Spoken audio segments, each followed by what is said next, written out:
लंकृतं श्यामंगं दुभुजं प्रसन्नवदनं श्रीसीतया शोभितं कारुण्यामृत सागरं प्रियगणैर्भ्रात्रादिभिर्भावितं वन्दे विष्णु शिवादिसेव्यमनिशम् भक्तेर्षसिद्धिप्रदम् अतुलितबलधामम्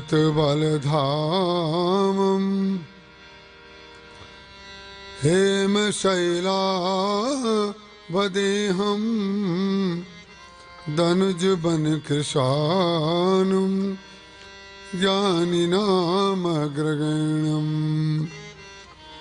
सकलगुणनिधानं वानराणामधीशं रघुपतिप्रियभक्तं बात जातं नमामि गिरा अर्थ जल बीच सम कहियत भिन्न न भिन्न बंदो सीता राम पद जिनहि परम प्रिय खिन्न जनक सुता जग जननी जानकी अतिशय प्रिय करुणा निधान की ताके युग पद कमल मनाबो जासु कृपा निर्मल मति पावो श्री गुरु चरण सरोज रज निज मन मुकुर सुधारि बरनौ रघुबर बिमल यश जो दायक फल चारि हृदय विराजत राम सिय और दास हनुमान ऐसे श्री गुरुदेव को बारंबार प्रणाम। बोलिए सियावर रामचंद्र भगवान की, उमापति महादेव की, पवन सुत हनुमान की, गुरुदेव भगवान की, गंगा मैया की जय जय सीताराम।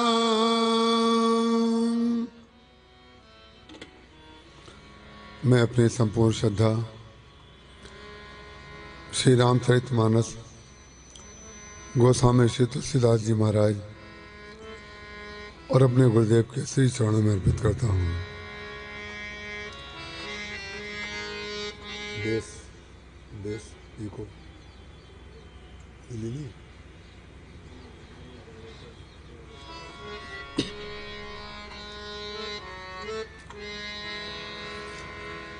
भोरी भाग भाजन भयऊ मोहि समेत बलि जाऊं, जो तुम्हारे मन छाण छलू, कीन राम पद ठाऊं।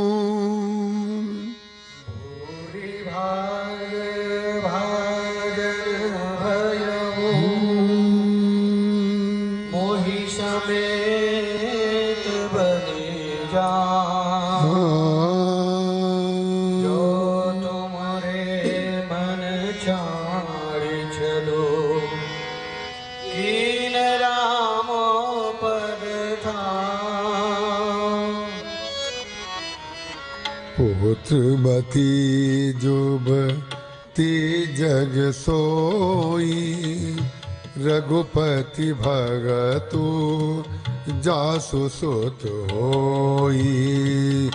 न तरु बांझ भरी बादी बियानी, राम विमुख सुत ते हित जानी। तुमरे ही भाग राम बन जाही, दूसर है तो तात कछु नाही। सकल सुकृत कर बड़ फल एहु, सिय पद सहज सनेहु। राग रोष इरि सामद मोह, जनि सपने हो इनके बस हो। सकल प्रकार विकार बिहाई, मन क्रम बचन करहु सेवकाई। तुम कहाँ बन सब भांति सुपासु, संग पितु मात राम सिय जासु। राम बन लहि कलेसु, सुत सोई करेहु इहि उपदेसु। हिना राम बन लहि कलेसु, सुत सोई करेहु इहि उपदेसु। मातु चरण सिरुनाई, चले तुरत संकित हृदय। बागुर विषम तुराई, मनहु भाग मृग भाग बस। सियावर रामचंद्र भगवान की जय। हरि अनंत हरि कथा अनंता, कहीं सुनहि बहु विधि सब संता। राम अनंत अनंत गुण, अमित कथा विस्तार। सुनी आचरजु न मानी हैं, जिनके विमल विचार। जिनके विमल विचार।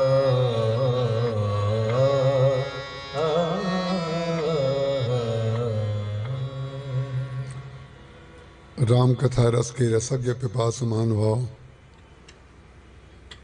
भक्तिमती बहनों, कथा की जिज्ञासा से जितने भक्त यहाँ पर पधारे हैं, सबके चरणों में मैं प्रणाम करता हूँ और कथा की 6वीं संध्या में आपका स्वागत करता हूँ।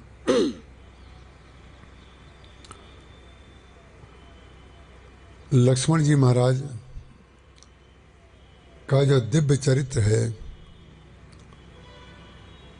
उसमें कोई भी ऐसा पात्र रामायण में नहीं है जिसने अपने आप को लक्ष्मण जी की तुलना में छोटा या कम भाग्यशाली ना माना हो।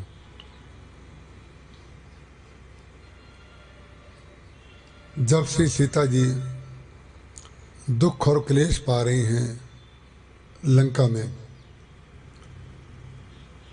तब उन्होंने वहां पर भी कहा है, हा लक्ष्मण तुम्हार नहीं दोषा, सो फल पायो कीन्ह्यो रोसा। कोई एक चौपाई भी रामचरितमानस में ऐसी नहीं है जिसका संबंध हमारे जीवन से सीधा ना हो। एक भी चौपाई। देखिए, भगवान के भक्त जहाँ पर होते हैं वो भक्ति परिलक्षित होने लगती है। आप किसी गली में जाएं, वहाँ पर मांस मछली की दुकानें हों, अंडे की दुकानें हों, तो उस गली की तामसिकता आपके मन और मस्तिष्क को प्रभावित करती है। और किसी ऐसे स्थान से आप गुजरें जहाँ पर मंदिर हों, भक्त लोग उस मार्ग में चलते हों, तो आपके हृदय में स्पंदन होगा, आनंद होगा।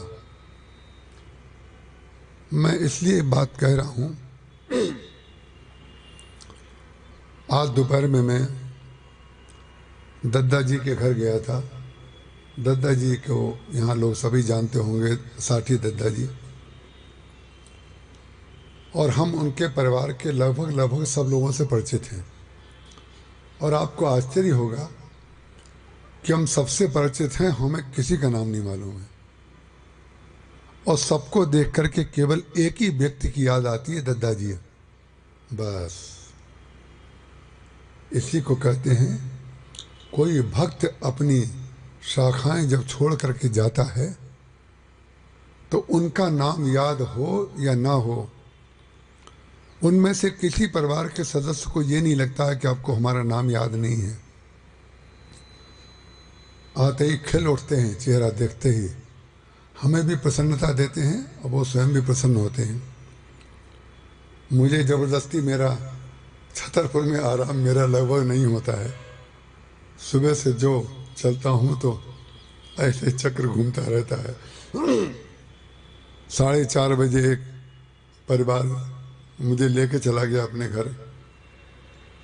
बस घर में घुसते ही करत प्रवेश मिटे दुख दावा, जन जोगी परमारथ पावा।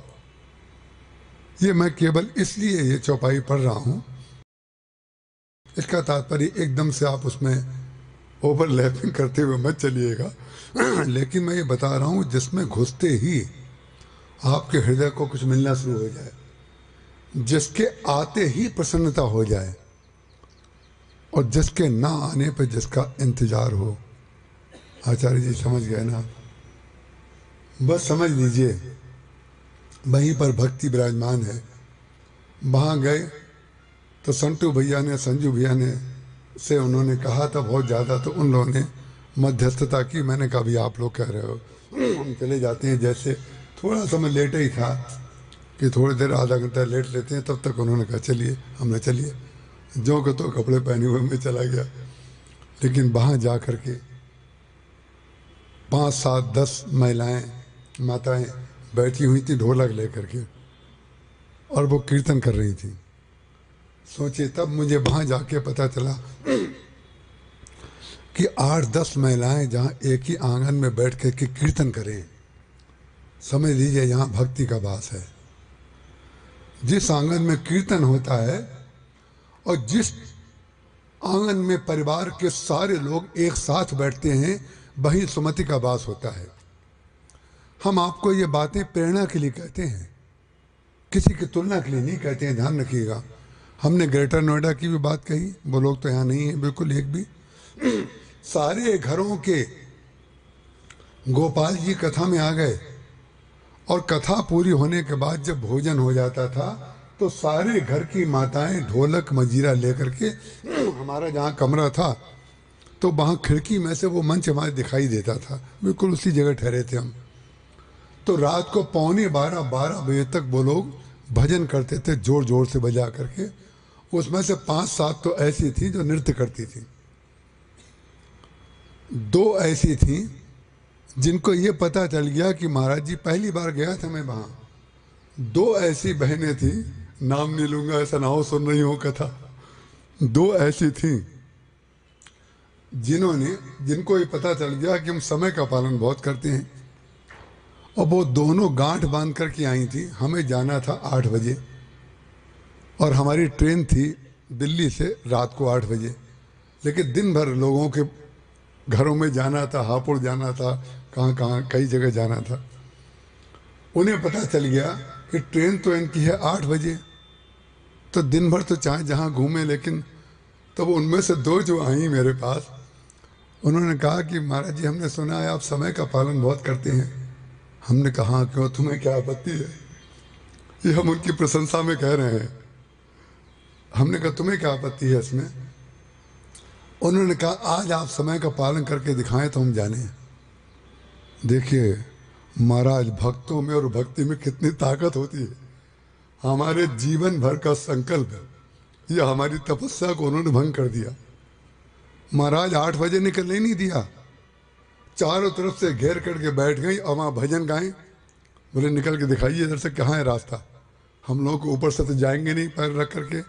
तो उन्होंने 9 बजे अपना भजन पूरा किया और उनके पतियों ने आकर के कहा कि तुम लोग भागते हो कि नहीं भागते हो यहाँ से। तब कहीं वो कमरा खाली हुआ। उसका कारण क्या है? उनमें से जो 2 आई थी पहले प्रथम में, उन्होंने कहा महाराज जी जाते जाते एक हम मंत्र आपको देना चाहते हैं। हमने कहा क्या? देखिए ये है भावना। बोले हम लोग गुर्जर लोग हैं, हम लोग राधा रानी के भक्त हैं, गोपाल जी की पूजा करते हैं। आपसे कोई वहाँ जाकर के किसी जगह आप बताएंगे जरूर कि एक जगह हमें समय का पालन ना कराने वाले लोग मिल गए। तो कोई पूछे किसको कथा सुनाने गए थे ग्रेटर नोएडा में, तो ये कह दीजिएगा 2 पागलों को सुनाने गए थे। उसका कारण क्या है? ऐसे पागल जब जीवन में मिल जाएं तो दिमाग ठीक हो जाता है। उसका कारण क्या है? दिमाग में ये जो भरा हुआ था कि हम बड़े भारी समय का पालन करने वाले हैं, उन्होंने हमारा दिमाग ठीक कर दिया कि हम आपका समय का पालन तोड़वा करके रहेंगे, क्योंकि ट्रेन तो आपकी रात की है। मैं भक्ति भावना की बात कर रहा हूं कि जहां पर भक्ति होती है, तो मैंने आकर के दिल्ली में किसी घर में कहा कि विदेह प्रेम क्या होता है, वो मैंने ग्रेटर नोएडा में जाकर के देखा, जहां पर परिवार की सारी मान्यताएं बनाई हुई तोड़ करके उन लोगों ने कहा, फिर क्या क्या बातें कहीं वो एक अलग बातें हैं। का तात्पर्य कहने का ये है, जो भगवान का भक्त होता है, जहां पर भक्ति होती है भगवान की, उसमें अपना दोष दिखाई देता है और दूसरे के गुण दिखाई देते हैं।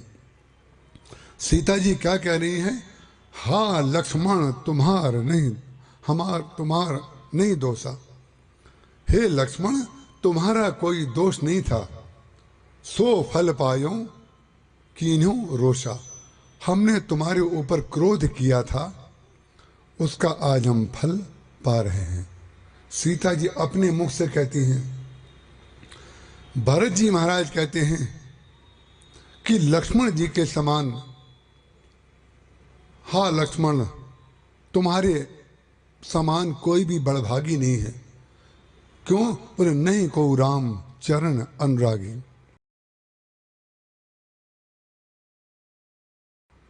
तो उसका कारण क्या है? जो व्यक्ति भगवान के चरणों के निकट है वही बड़भागी है और वही उसी का सुयश होता है संसार में। और जो भगवान के चरणों का अनुरागी नहीं है, वो कितनी भी कीर्ति कमा ले, कितना भी ऐश्वर्य कमा ले, उसका कोई तात्पर्य नहीं होता है।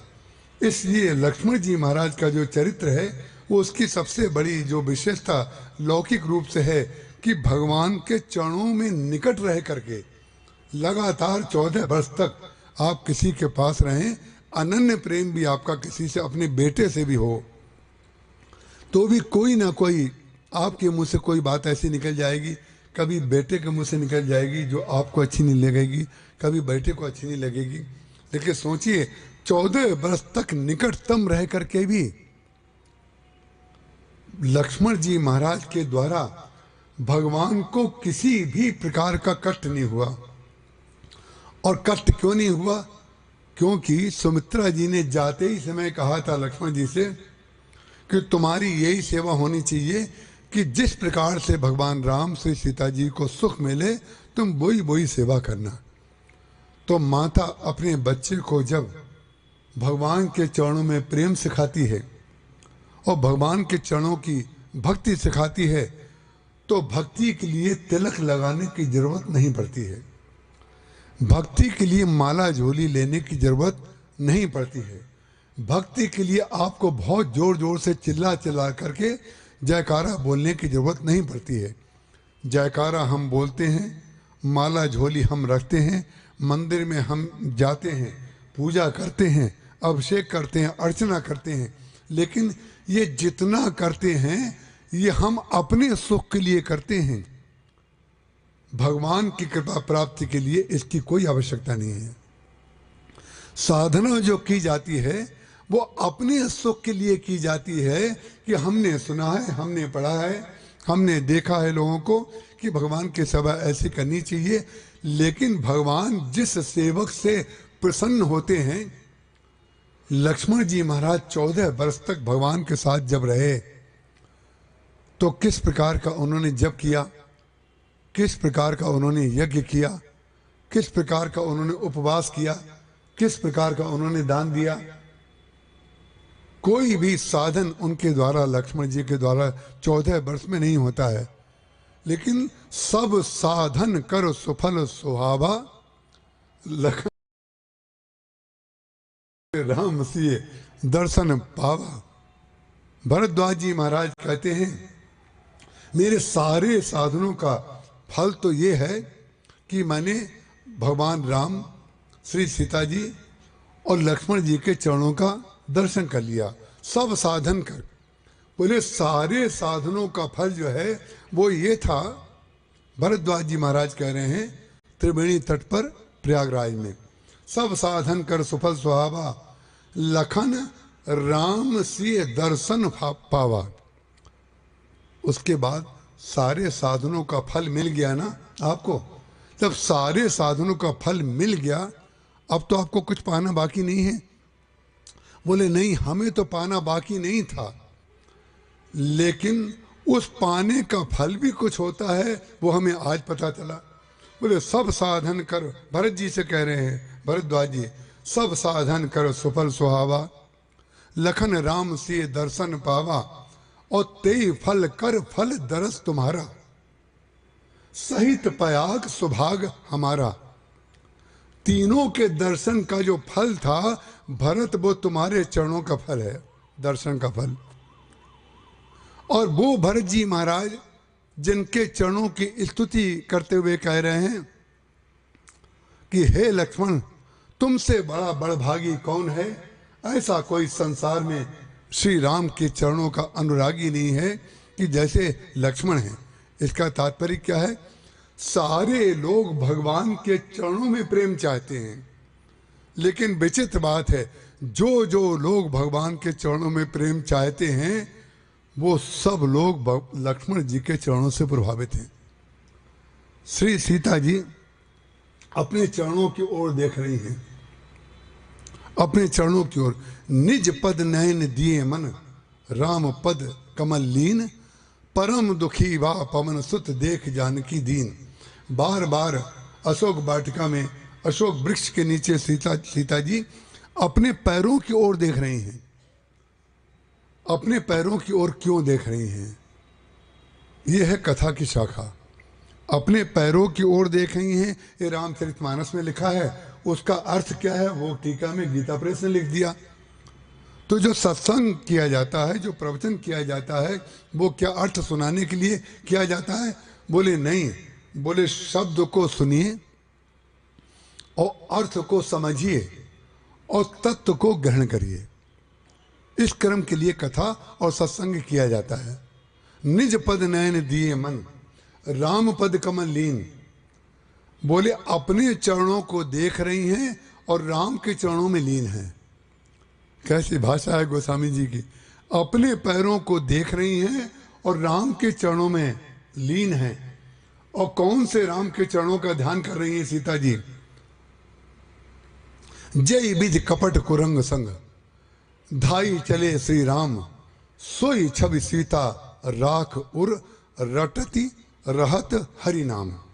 जय विधि कपट कुरंग संग, जैसे सोने के मृग के पीछे भगवान राम दौड़े थे, तो दौड़ते समय जो चरण कमल उनको दिख रहे थे, उनका श्री विग्रह दिख रहा था। जय विधि कपट को रंग संग धाई चले श्री राम, सोई छवि सीता राख उर। अब सोई शब्द जो यहां पर आया है, शायद मुझे पूरी संभावना है कि विगत वर्षों में कभी न कभी हमने आपके समक्ष इस सोई शब्द के ऊपर कुछ न कुछ व्याख्या जरूर की होगी। रामचरितमानस में सोई शब्द जहां जहां आता है वो तत्पदार्थ के लिए आता है। तत्पदार्थ माने ईश्वर। सोई सुख सोई गति सोई भगति सोई निज चरण सने, सोई विवेक सोई रहनि प्रभु हमें कृपा कर दो। तात जनक तनया ये सोई। सोई माने वो कौन है? जो लक्ष्मी जी क्षीर सागर में मेरे चरण दबाती रहती हैं, और तुम सहस्त्र शीर्षा पुरखा सहस्त्र शीर वाले शेष नाग, तुम ऊपर छत्र किए रहते हो और उनकी सेवा का दर्शन करे रहते हो। ये जो फुलवाणी में हम जिनको देखने आए हैं और जो हमको देखने के लिए आई हैं, वो कौन है? बोले तात जनक तनया। लौकिक दृष्टि से तो वो जनक जी की पुत्री हैं, तात जनक तनया ये, लेकिन सोई, तात जनक तनया ये सोई, धनुष यज्ञ जय कारण होई। तो सोई सोई सोई शब्द रामचरितमानस में शायद 200-250 बार से भी ज्यादा आया है। उसका कारण क्या है? गोस्वामी तुलसीदास जी महाराज जब कोई बात संकेत में कहना चाहते हैं तो एक बार उसकी व्याख्या करने के बाद दोबारा उसकी व्याख्या नहीं करते हैं। जैसे कमल और पुरैन होती है, उसकी जड़ें होती हैं। रामचरितमानस की विशेषता यह है कि बाल कांड में जो बात आपके समझ में ना आए तो पढ़ना छोड़ मत दीजिएगा, उत्तर कांड तक जाइएगा पूरा पढ़ते हुए। और रामायण को पढ़ने का सबसे बिल्कुल सटीक जो तरीका है वो हम आपको आज बताते हैं, जो हम बच्चों को कहा करते हैं अक्सर। और जिसको लगे, जिसको अपने जीवन को धन्य धन्य धन्य करना हो, वो हमारे कहने से करके देख ले। इसमें उम्र की कोई बात ही नहीं है, लेकिन भाई क्या बताएं, हमने 2 बच्चे ऐसे देखे हैं जो ऐसा कर रहे हैं, लेकिन बाकी तो हमने किसी को कहते कहते रह गए, लेकिन किसी ने नहीं किया। उसका कारण क्या है? आप 2 दोहे का पाठ रोज करिए, उसका अर्थ पढ़ लीजिए, पुस्तक को बंद कर दीजिए, पुस्तक को किनारे रख दीजिए, उसी के बगल में एक डायरी रखिए और एक कलम रखिए। उस डायरी पे और कुछ मत लिखिए, उस कलम से और कुछ मत लिखिए, उस डायरी को कभी हटाइए मत, उस पर धोबी के कपड़े मत लिखने लग जाइएगा कभी कि डायरी सामने दिख गई, जिस पे आया उस पर लिख दिए। नहीं नहीं, जैसे रामचरितमानस का महत्व है ऐसे ही उस डायरी का महत्व समझिए। 2 दोहे रोज पढ़िए, उसका अर्थ पढ़िए, पुस्तक बंद करके, ग्रंथ बंद करके, जो 2 दोहे का अर्थ आपको समझ में आया उसका तात्पर्य उस डायरी पर 2-3 लाइनों में लिख लीजिए। पेज मत भरिएगा, अगर पेज भरेंगे तो दूसरे दिन से लिखना बंद हो जाएगा, क्योंकि इतना समय और इतना धैर्य लोगों के पास होता नहीं है। जब 2 लाइनें लिखने का, 3 लाइन लिखने का समय नहीं है तो पेज लिखने का समय किसके पास होगा? और आप पूरी रामायण का इसी तरीके से अगर 2.5-2.5, 3-3 लाइन का संक्षेपीकरण कर लेंगे, उसके बाद रामायण मत पढ़िए, उसके बाद रामायण मत पढ़िए, जो अपनी लिखी हुई डायरी है उसको पढ़िए। आपको रामायण बिल्कुल आत्मसात हो जाएगी। और जब रामायण आत्मसात आपको हो जाएगी तो राम जी भी आत्मसात हो जाएंगे, लक्ष्मण जी भी आत्मसात हो जाएंगे, हनुमान जी भी आत्मसात हो जाएंगे, काकभूषुंडी जी, शंकर जी, गोस्वामी तुलसीदास जी महाराज और याज्ञवल्क्य जी, जितने वक्ता हैं रामचरितमानस के, वो भी आपको आत्मसात हो जाएंगे।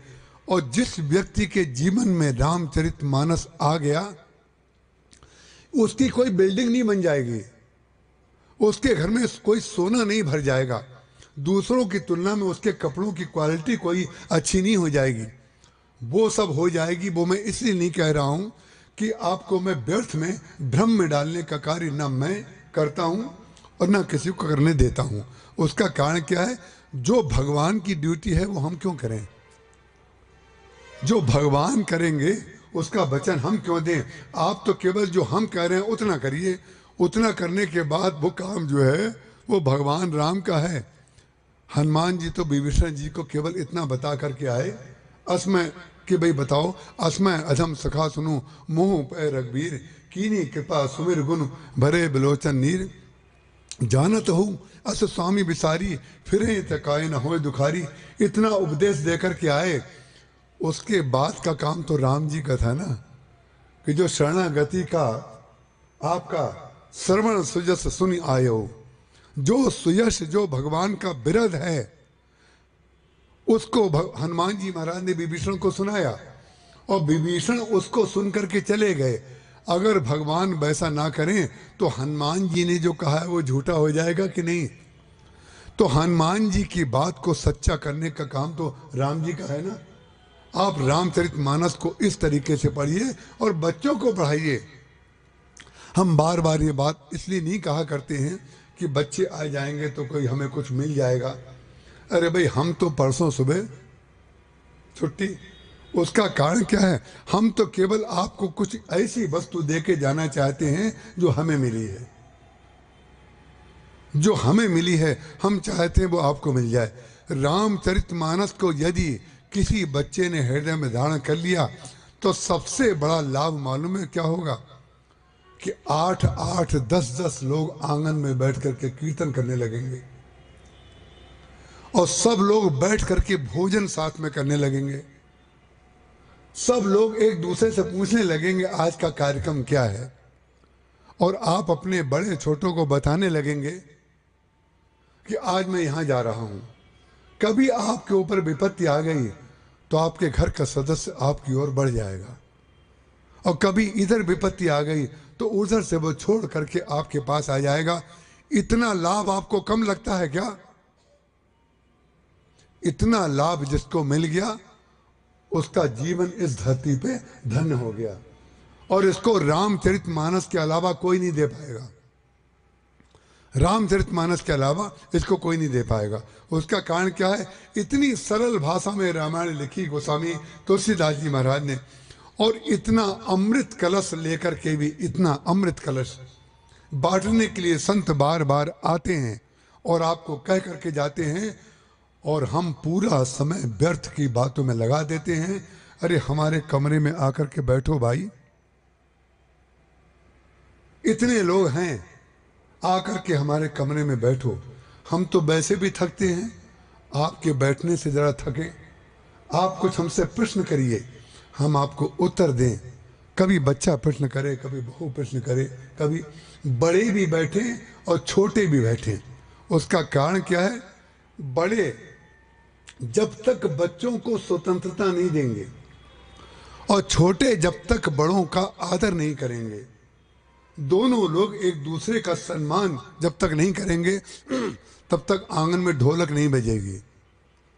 आंगन में ढोलक बजना इसीलिए पहले आंगन हुआ करते थे घरों में। आंगन में ढोलक बजाइए, कीर्तन करिए। उसका क्या होगा? जब भगवान का कीर्तन होगा तो कोई ना भी अगर आए तो जो स्पंदन होगा आपके घर में, तो आपकी मानसिक वृत्ति शुद्ध होती चली जाएगी। इतना समय भगवान के लिए निकालना चाहिए। लक्ष्मण जी महाराज 14 बरस तक क्या कर रहे हैं? किस प्रकार की पूजा कर रहे हैं लक्ष्मण जी? छिन छिन लख सिय राम पद। केवल भगवान के चरणों को, सीता जी के चरणों को देखते रहते हैं, बस और कुछ करते ही नहीं है। छिन छिन लख सिय राम पद, जानी आप पर नेह, करत न सपनों लखन चित, बंधु मात पितु गे। बोले जो विपत्ति आ गई है उसकी चर्चा मत करो, वो तो गई। लक्ष्मण जी उसकी चर्चा नहीं करते हैं, लक्ष्मण जी उसको सपने में भी देखते नहीं हैं। लेकिन भगवान राम जब जब राम अवध शुद्ध करें, जब जब भगवान अयोध्या की शुद्धि करते थे तो दोनों आंखों में भगवान के आंसू झरने लगते थे। देखिए, लक्ष्मण जी सुधि नहीं कर रहे हैं, राम जी सुधि कर रहे हैं। दोनों का नेचर विरोधी हो गया कि नहीं हो गया? जो हमने आपसे कथा के पहले दूसरे दिन कहा था, विरोधी स्वभाव जो होता है वो पूरक होता है, पूरक। घर में एक बहुत उदार हो और एक थोड़ा कम उदार हो तो घर बहुत बढ़िया चलेगा, और दोनों उदार हों तो बैलेंस थोड़ा बिगड़ने की संभावना है कि दोनों खर्चीले हैं, और दोनों कंजूस हों, इसमें तो कुछ बताने की जरूरत ही नहीं है, इसकी शिक्षा देने की क्या जरूरत है। हम बम्बई में एक जगह भोजन करने गए, तब वो बहन जी को पता नहीं था कि हमारे कान में अभी समस्या नहीं है कुछ। वो अपने पति से चलते समय उन्होंने पहले से डोमेस्टिक मीटिंग नहीं की थी, हमारे आने के बाद ही जो है निर्णय हुआ कि इनको चलते समय क्या दिया जाए। आपस में बातें कर रही थी तो उनके पत्नी ने बड़ी उदारता से कहा कि ये दे देते हैं, तो उनके पति ने कहा कि अगले साल से फिर आने वाले हैं, ये हर साल आएंगे, क्योंकि जहाँ ये घुसते हैं फिर ये हर साल आना शुरू हो जाते हैं, ये ध्यान रखना हर साल करना पड़ेगा। अच्छा, तो अच्छे के बाद हमने सुना कि पहले क्या हुआ, सुना नहीं, बाद में अनुभव किया उसको। उसका कारण क्या है, सब लोग विरोधी। मैं स्वयं सिखाता हूं इस बात को, क्योंकि हमारे ग्रंथ कहते हैं, महाभारत में युधिष्ठिर जी ने कहा है कि अपनी आमदनी का 10% से अधिक दान नहीं करना चाहिए। ये नहीं कहा है 10% से अधिक दान नहीं करना चाहिए, ये कहा है कि अपनी आमदनी का 10% दान करना चाहिए, या 10% दान जरूर करना चाहिए। उसका कारण क्या है कि 10% अगर आप निकाल देंगे तो जो वस्तु आपके पास है उसका शुद्धिकरण हो जाएगा, रिफाइंड हो जाएगी वो वस्तु, क्योंकि उतनी तो कम से कम निकल गई।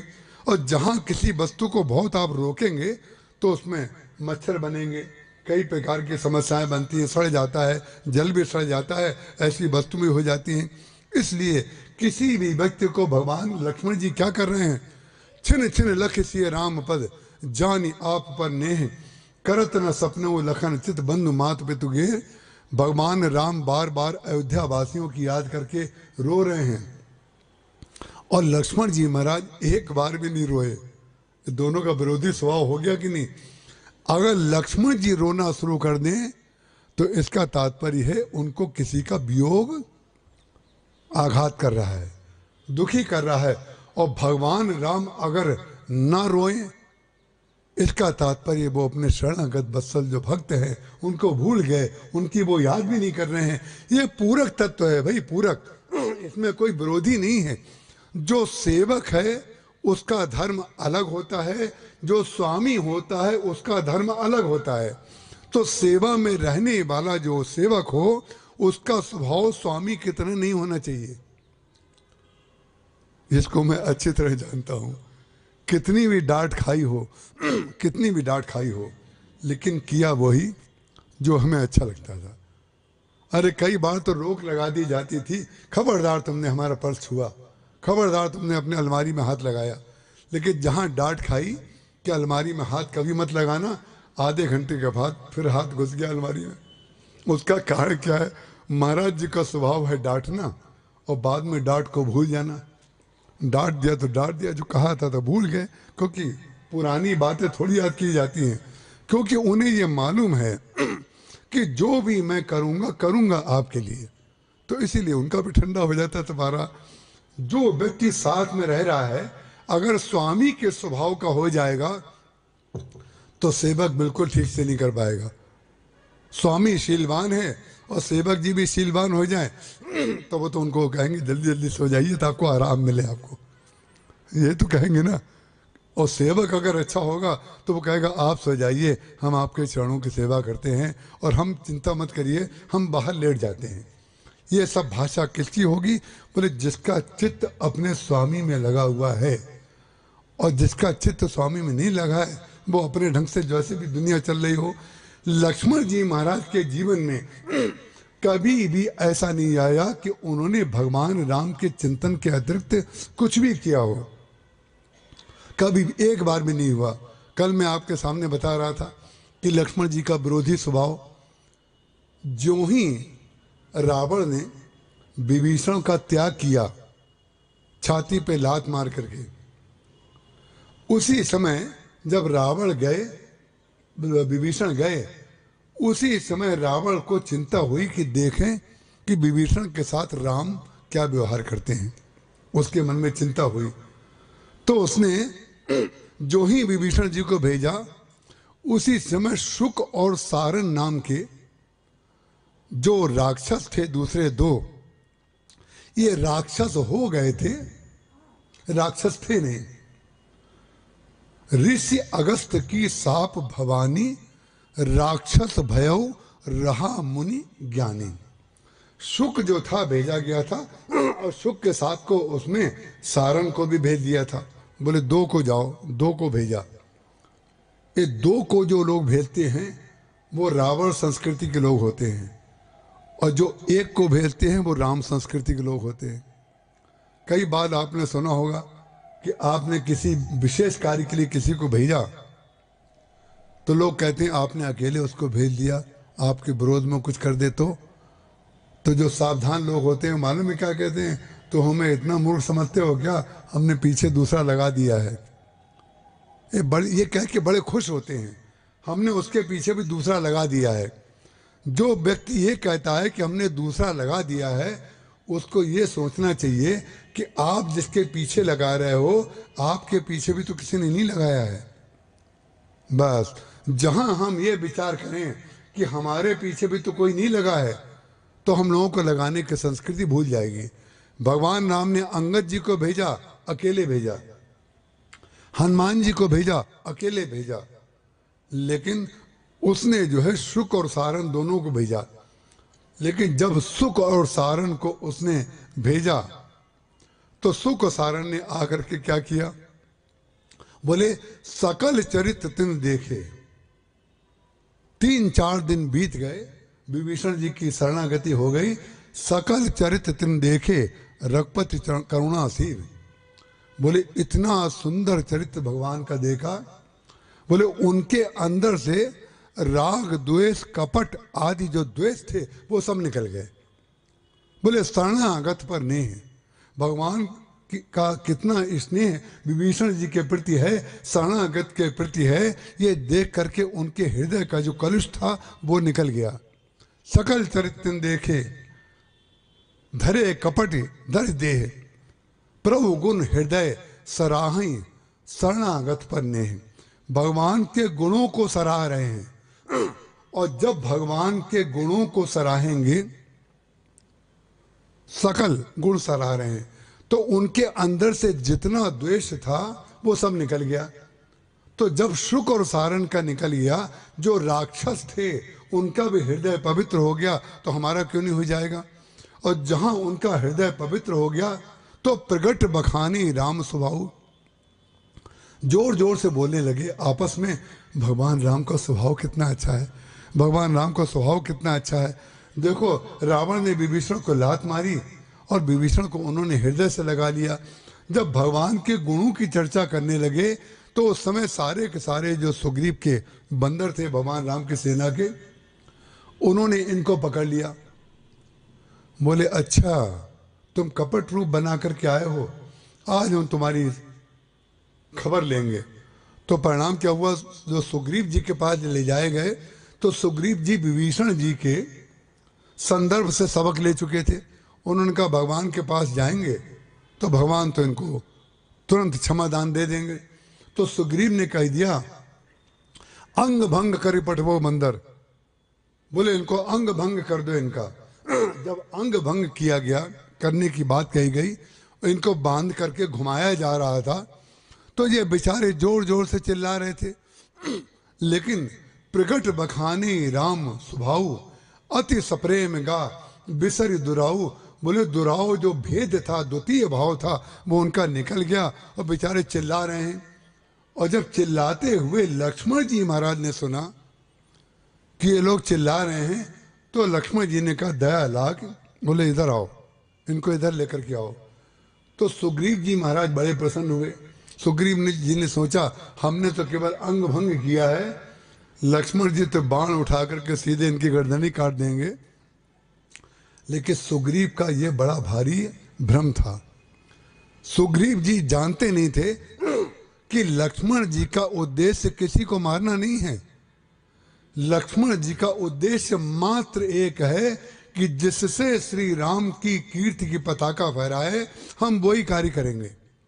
और आप में से जितने लोग हैं यहाँ पर बैठे हुए, सब लोगों का लक्ष्य केवल जब यह हो जाएगा कि हम भगवान राम के भक्त हैं, हम उनकी कीर्ति पताका को नीचे नहीं आने देंगे, तो आप जो हानि का सौदा करेंगे वो भी आपका लाभ का सौदा हो जाएगा। हमें मालूम है कि आपको ये लगता है कि हम बड़ी बड़ी बातें तो यही कहते हैं। जब आपको अभी हमारे ही चरित्र पर विश्वास नहीं है तो कथा पे कैसे विश्वास होगा? जो कथा कह रहा है उसी पर अभी विश्वास नहीं टिका है तो वहां कैसे होगा? लेकिन फिर भी हम तो सही सही बातें कहेंगे। लक्ष्मण जी महाराज ने कहा, बोले इधर आए, इधर आओ, हमारे पास लाओ। क्योंकि उन्होंने कहा जो हमार हर नासा काना, उन्होंने कहा इनकी नाक काट लो और कान काट लो। और जब बंदर नाक कान काटने के लिए भगे, चाहे भगवान राम के दल के लोग हों चाहे रावण के दल के लोग हों, ध्यान रखिएगा, लक्ष्य जिनका एक होता है उन्हीं के कारण वो सब लोग जो हैं ठीक कार्य करते हैं। इसलिए कोई एक व्यक्ति, कोई दो व्यक्ति ऐसे होते हैं सारे समाज में जो अपने स्वामी राम के लिए कार्य करते हैं। जो स्वामी राम के लिए कार्य कर रहा हो उसका निर्णय ही क्रियान्वित होना चाहिए। क्योंकि बंदर समाज जो है, जो सुग्रीव हैं, उन्होंने तो कह दिया इनको नाक कान काट लो। उन्होंने कहा जो हमार हर नासा काना, अगर आपने हमारे नाक कान काट लिए तो एक बात ध्यान रखिएगा, हमारी तो केवल नाक ही कान कटेगी। जो हमारा हर नासा काना ते कौशलाधीश कई आना, उसको कौशलाधीश भगवान राम की शपथ है, हम कसम दिलाते हैं कि इतना जघन्य कार्य आप लोग मत करिए। आपके राम की कीर्ति पताका को बहुत बड़ी हानि पहुंचेगी यदि हमें मार दिया जाएगा। जहां कीर्ति पताका की बात लक्ष्मण जी महाराज ने सुनी, बोले हमारे प्रभु के नाम की कोई शपथ खा रहा है, उनके नाम की पताका की बात कर रहा है, उसको बुलाया, बोले इधर आओ। जहां शुक और सारण को बुलाया गया, सुग्रीव जी से उन्होंने पूछा क्या बात है बताइए। उन्होंने बताया कि रावण के यहाँ के दूत हैं, 4 दिन से बड़े कपट वेश धारण करके बैठे हुए थे, इन्होंने आकर के हमें बताया भी नहीं, हम रावण के यहाँ के हैं। विभीषण जी ने तो बता दिया था लेकिन इन्होंने ये नहीं बताया। तो अब बताइए क्या हुआ? बोले अब ये, उन्होंने कहा कि आपने पकड़ा कब, आपको पता कैसे चला? देखिए, जो शंकर जी ने कहा था जब विष लेकर के देवता लोग गए थे पूरा का पूरा घट, तो शंकर जी ने पूछा कि ये विष का घट किसने भेजा है, बस ये बताइए। मूल का पता जरूर करना चाहिए, और जो मूल का पता किए बगैर अपनी बुद्धि सड़ी हुई लगाता है उसकी बुद्धि की औकात पता चल जाती है कि तुम्हारे अज्ञान का और अहंकार का कारण कहाँ है, मूल में है। उन्होंने कहा ये बताओ आपको पता कैसे चला? तब उन्होंने बताया, प्रगट बखानी राम स्वभाव अति सप्रेम गा बिसरी दुराऊ। बोले ये भैया श्री राम के प्रभु राम का चरित्र गा रहे थे, उनकी प्रशंसा कर रहे थे, तब हमें पता चला कि ये राक्षस हैं, बंदर लोग तो ऐसा करेंगे नहीं। बोले आप लोग हमारे प्रभु की चरित्र की चर्चा नहीं कर रहे थे, और जो हमारे प्रभु के चरित्र की चर्चा कर रहा है उसमें आपको राक्षसत्व तो दिख रहा है, तो बुद्धि आपकी खराब हुई है, उनकी नहीं हुई है। ध्यान रखिएगा, ये है कथा का सार। बोले जब तक वो राक्षस था तब तक आपकी ड्यूटी थी कि आप उनको पकड़ते। वो राक्षस रूप में अंदर आ गए तो आप अपनी अयोग्यता को तो बता नहीं रहे हैं कि आप राक्षस में राक्षसत्व नहीं देख पाए, लेकिन जब राक्षसत्व में देवत्व आ गया, जिसके हृदय में भगवान आ गए, भगवान के चरित्र का बखान करने लगे, तब आपको उनमें राक्षसत्व दिखाई दे रहा है। ये होता है धर्म का सार।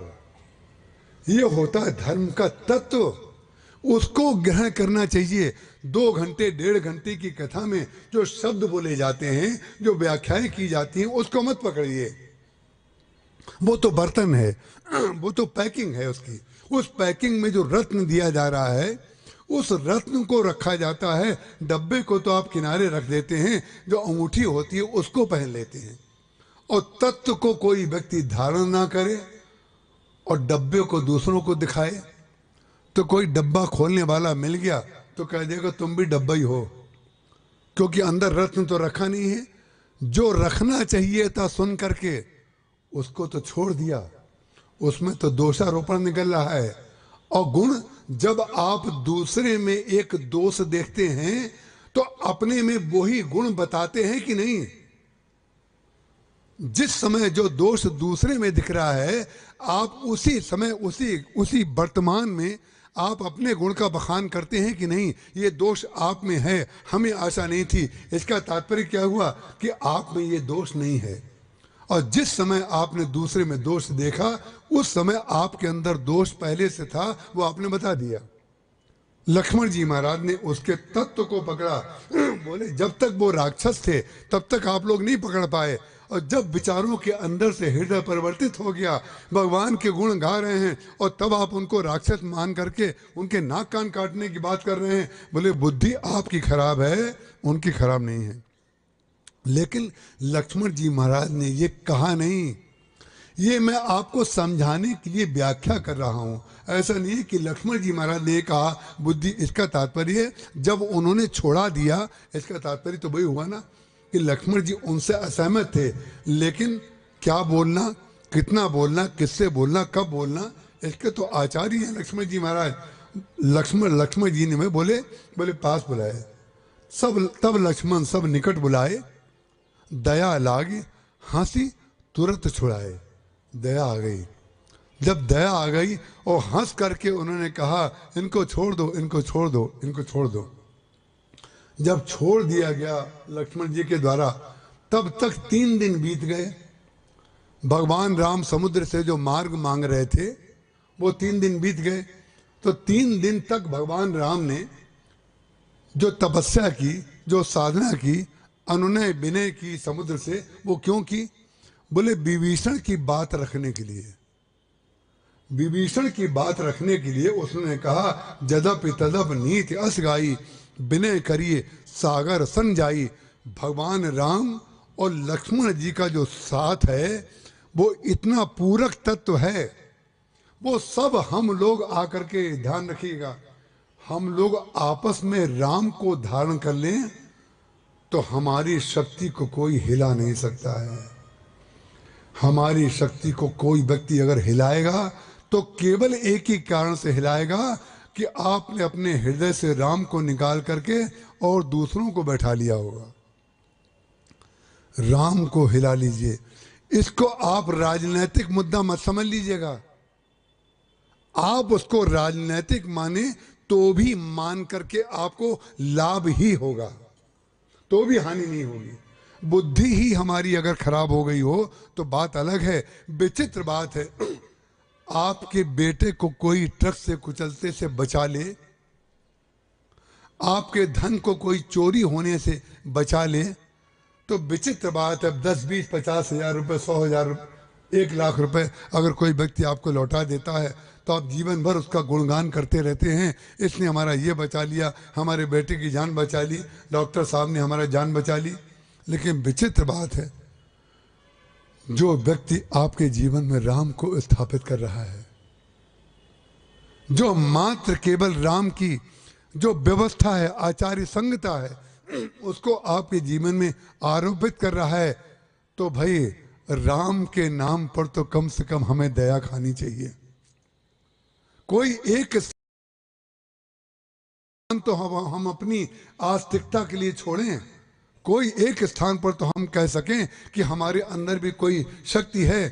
केवल मात्र राम ही एक ऐसी है जो हमारे रोम में जो हम बोल रहे हैं, जो हम कर रहे हैं, जितनी सफलताएं हमने प्राप्त की हैं, वो मात्र ईश्वर की कृपा से हैं। जो अच्छा काम हो रहा है उसी का विरोध, खराब काम का विरोध हो तो समझ में आता है विरोध काहे के लिए करते हैं, अपने स्वार्थ के लिए विरोध।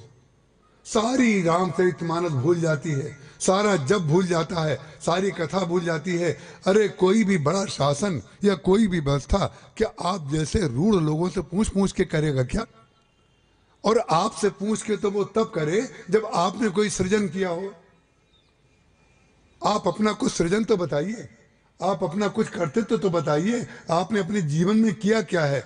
जब आप फ्रस्ट्रेट आदमी की तरह घूमते रहते हैं और आप इतनी बड़ी व्यवस्था को बता रहे हैं कि यहाँ पर नहीं, व्यक्ति को अपनी वाणी पर संतुलन रखना चाहिए। लक्ष्मण जी महाराज ने दया लाग हंस तुरंत छुड़ाए, उन्होंने छुड़ा दिया, बोले जाने दो जाने दो। लेकिन लक्ष्मण जी महाराज ने जब जाने दो कर दिया, भगवान राम के जो 3 दिन विभीषण के लिए रखे थे जब वो पूरे हो गए तो भगवान राम ने समुद्र के पास से बोला कि भाई बिना न मानत जलज जड़, गए 3 दिन बीत, बोले राम सकोप तब, भय बिन होय न प्रीत। लक्ष्मण बान सरासन आनु, सोखों बारिद बिसुख किसानू। जिनको लगता हो संत लोग क्रोध करते हैं, कान खड़े करके सुन लें और अपने कान में जो रुई और तेल डाला है उसको कांटे से निकाल लें कि भगवान राम ने क्रोध किया कि नहीं किया। लेकिन भगवान राम के क्रोध का उद्देश्य क्या है? क्या बाली को मारने के लिए भगवान ने कहा आप भगवान से बड़े शांति के दूत बन गए, आप अपने गुरुजी से बड़े शांति के दूत बन गए, आपकी औकात क्या है? आप जहां तहां क्रोध करते रहते हैं और क्रोध का परिणाम अपने परिवार को देते रहते हैं। लेकिन विचित्र बात है, आप सुनिए, विनय न मानत जलद जड़, गए 3 दिन बीत। 3 दिन जब बीत गए, बोले राम सकोप तब, गुस्सा आ गया। तो गुस्सा आने तक की बात तो कथा में सुन ली। विनय न मानत जल जड़, गए 3 दिन बीत, बोले राम सकोप तब, भय बिन होय न प्रीति। भगवान राम प्रीति के लिए आपको माध्यम बना रहे हैं, प्रीति के लिए, कि जैसे भय दिखाए लय आबहु, तात सखा सुग्रीव। भय दिखा करके भी अगर ले आओ तो ले आओ, आप उसकी व्याख्या को सर्वनाश करके किसी के जीवन के लक्ष्य को बदल देते हैं। आपको पता है आप इस प्रकार की व्याख्याएं करके अपनी कितनी बड़ी हानि कर लेते हैं। उसका कारण क्या है? ईश्वर, गुरु, पिता, माता, ये लोग बच्चे के सुधार के लिए अपना अस्तित्व माफी मांग करके, क्षमा मांग करके, चरणों में गिर करके भी अपने बच्चे से कहते हैं बेटा हमसे गलती हो गई, तुम आ जाओ। ये उनका पितृत्व होता है, ये उनका गुरुत्व होता है, ये उनका ईश्वरत्व होता है। भय बिन होय न प्रीत। लक्ष्मण बान सरासन आनु, सोखों बारिद बिसुख किसानू। 60 सन बिने। अब देखिए, क्रोध में जो शब्द भगवान बोल रहे हैं वो उस क्रोध के शब्दों को आप मत पकड़िए। क्रोध में जो बोल रहे हैं उसका परिणाम भगवान ने क्या करके दिखाया। बोले 60 सन बिने, कुटिल सन प्रीति, सहज कृपन सन सुंदर नीति, ममता रत सन ज्ञान कहानी। जो ममता में डूबा हुआ बैठा हुआ है उसके सामने ज्ञान की कहानी को सुनाने का फायदा क्या है? ममता रत सन ज्ञान कहानी, अति लोभी सन व्रत बखानी। क्रोधी सम, क्रोधी का नाम लिया, क्रोधी सम कामी हरि कथा। बोले क्रोधी और कामी के सामने हरि कथा नहीं कहना चाहिए। क्रोधी सम कामी हरि कथा, और अगर कहोगे तो ऊसर बीज बय फल जथा। बोले उसको सुनाने का फल एक ही होगा कि जैसे ऊसर जमीन में आप बीज डाल दें, ऊसर जमीन में कभी निकलेगा नहीं। ऊसर बरसई तृण नहीं जामा। बोले ऊसर जमीन जो है वो जमीन तो दिखती है, बरसात भी उसके ऊपर होती है, नाम तो उसका भी जमीन है, और जो कच्ची जमीन है उसका नाम ही जमीन है। लेकिन जिस जमीन में पत्थर पड़े हैं, हम वहाँ सीधी उधी जाते हैं, उसमें रास्ते में एक जगह हमने जंगल देखा है जहाँ कोई खेती नहीं है, तो बहुत दूर तक जो है, बहुत दूर तक केवल पत्थर ही पत्थर, एक भी पेड़ नहीं आ रहा है, उसका उपयोग यहीं पर कर ले। ये है जो राम की नीति करेगा, जो भगवान की कथा सुनेगा या भगवान की बात को मानेगा, वो ऊसर जमीन में नीचे से भले ही नहीं कुछ निकले, लेकिन ऊसर ऊपर से सूर्य जो ताप दे रहा है, इस पत्थर के ऊपर ताप देता है, और ये पत्थर तपता भी ज्यादा है और दूसरों को गर्मी भी ज्यादा देता है कि नहीं। जो पथरीले इलाके हैं वहां पर गर्मी ज्यादा पड़ती है, इसलिए पड़ती है क्योंकि पत्थर के ऊपर जब पड़ती है तो सूर्यास्त हो जाता है, तो भी रात के 9 बजे तक ताप उसका बना रहता है। क्यों? क्योंकि पत्थर तप गया। लेकिन भगवान राम ने कहा हम इस ऊसर जमीन से भी कुछ ना कुछ निकाल लेंगे। क्या निकाल लेंगे? बोले जहां तक पत्थर है वहां सौर ऊर्जा का बड़ा भारी प्लांट लगा दो। कई मैंने 100 किलोमीटर से भी ज्यादा, 50-60 किलोमीटर तक वो सौर ऊर्जा के केंद्र लगे हुए हैं। परिणाम क्या हुआ? ना जाने कितने किलोवाट बिजली वहां से पैदा होती है। अब वो ऊसर बरसई त्रिनई जामा में से बोले खेती भले ही ना हो, लेकिन जो ऊपर से बरस रहा है वो तुम ले लें। परिणाम क्या हुआ? जो व्यक्ति जीवन में वर्तमान का सदुपयोग करना जानता है, वो जिस दिन सुनेगा उस दिन उसके तत्व को लेकर के आगे बढ़ जाएगा। जो लोग साइकिलों में पंक्चर करने की कीलें रास्ते में बिछाते हैं, वो जीवन भर कीलें बिछाते रहते हैं। टायरों के नीचे लोग हमने देखा है, सीधी में हम पीडब्ल्यूडी के गेस्ट हाउस में ठहरे हुए थे, रात को बच्चे वो साइकिल के जो ट्यूब थे उनमें कीलें गाड़ करके नीचे से दबा करके और पूरी सड़क पे बिछा रहे थे। हम लोग घूम रहे थे रात को, तो हम लोगों ने ये तो समझ लिया कि लोग क्या कर रहे हैं कि भाई हम ठहरे यहीं पर हुए हैं, अगर इनसे विरोध मोल लेंगे तो परिणाम क्या हुआ, हमें कोई हानि पहुंचा सकते हैं। इसलिए चुपचाप हम लोग जो है अपने पीडब्ल्यूडी के गेस्ट हाउस में घुस गए। चलेगा भाई, हम यहाँ नहीं निकला करेंगे रात को। लेकिन जहाँ गाड़ी निकले वो कीले जो हैं टायर में घुस जाएं और टायर पंक्चर हो जाए, लोग खड़े हो जाएं। लेकिन विचित्र बात है, ध्यान रखिएगा, जितने लोग दूसरों की गाड़ी में पंक्चर करते हैं वो वहीं रहते हैं हमेशा। उन्हें ये पता नहीं होता है कि जो गाड़ी खरीदता है वो स्टेपनी भी रखता है, माने अपना अतिरिक्त दिमाग भी रखना वो जानता है कि तुम जैसे लोग भी हमें मिलेंगे कभी ना कभी, और तुम जैसे जब लोग मिलेंगे तो हमें तो जाना है आगे। गंगा जी में जितने बड़े बड़े पत्थर पड़े हैं वो जब से हम देख रहे हैं वहीं पड़े हैं, और गंगा जी गंगा सागर तक पहुंच गई। जिसको आगे जाना है वो तो चरे बेती वो चलता रहेगा, और जिसको बाधा पहुंचाना है वो वहीं खड़ा रहेगा। बाधा पहुंचाने का कार्य मत करिए, किसी के जीवन में बाधा मत पहुंचाइए। क्यों? जो आप अगर जितनी देर में बाधा पहुंचाने की योजना बनाते, मेरे भाई, मेरे बेटे, मेरे मित्र, मैं आपको बहुत बड़ा मंत्र बता रहा हूं, जितनी देर में आप दूसरों के जीवन में बाधा डालने की योजना बनाते हैं उतनी देर में तो आप बहुत आगे चले जाएंगे। और जो व्यक्ति आपसे बैर मान रहा है वो व्यक्ति बहुत पीछे रह जाएगा। इसलिए आपको चाहिए बैर गूढ़ो तत्व न साध दुरावई, आरत अधिकारी जब पावई। इतनी बात मैं मात्र इसलिए कह रहा हूं कि इसमें ना जाने कितने हमारे ऐसे श्रोता, हमने देखा है आचार्य जी कि पीछे भी हमारे ऐसे ऐसे श्रोता बैठते हैं। किसी ने हमें कल 4 पन्ने की चिट्ठी लिख करके विनय हमारा बाहर बैठता उसको दी, बोले महाराज जी को दे दीजिएगा। आप कल्पना भी नहीं कर सकते कि उस चिट्ठी में कितनी महान महान बातें लिखी हैं।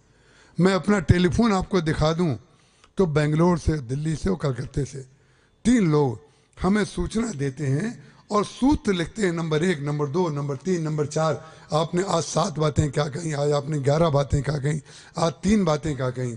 विचित्र बात है, जिसको लेना है वो बेंगलोर में बैठ करके भी ले रहा है, जिसको लेना है वो कलकत्ते में बैठ के ले रहा है, और जिसको लेना है वो छतरपुर में भी बैठ के ले रहा है। वो 4-4 पन्ने की चिट्ठी लिख करके भेज रहा है, आज आपने ये कहा, ये हमारे जीवन की समस्या दूर हो गई, हम इससे मुक्त हो गए। हम निमंत्रित करते हैं आपको कि आप हमें प्रश्न लिख करके दीजिए, ताकि हम आपकी समस्या का समाधान अगर कर सकते हो हम आपकी समस्या का समाधान नहीं करेंगे। आपके नए नए प्रश्नों के कारण हमारे अंदर गुरुदेव नए नए उत्तरों का सृजन करेंगे, उससे हमारा ज्ञान अर्जन होगा। हम अपने स्वार्थ के लिए बच्चों को कथा में बुलाते हैं, हम परमार्थ नहीं कर रहे हैं, अपना स्वार्थ कर रहे हैं। क्योंकि गूढ़ तत्व न साधु दुरामयी, हम आंखों से पकड़ लेते हैं कौन व्यक्ति ऊपर उड़ रहा है और कौन व्यक्ति कथा में है।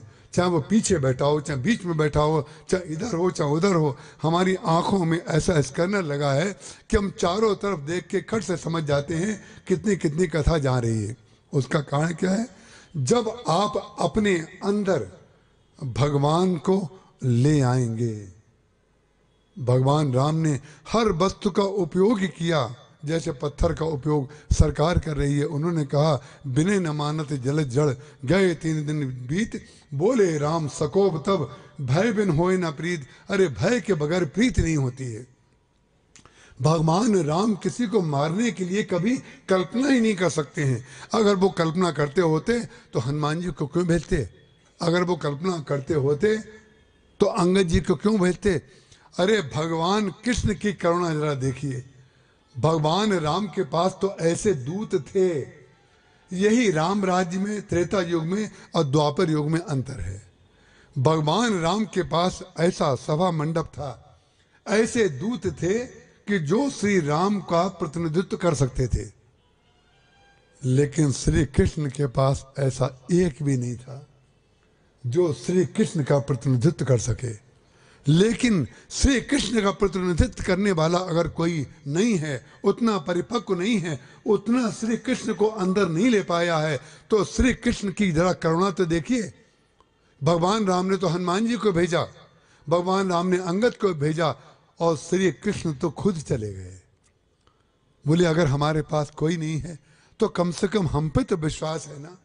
कितनी बड़ी करुणा है। को दुर्योधन को समझाने के लिए खुद चले गए, और दुर्योधन की सभा में कितना अपमान उनका हुआ, अपमान हुआ।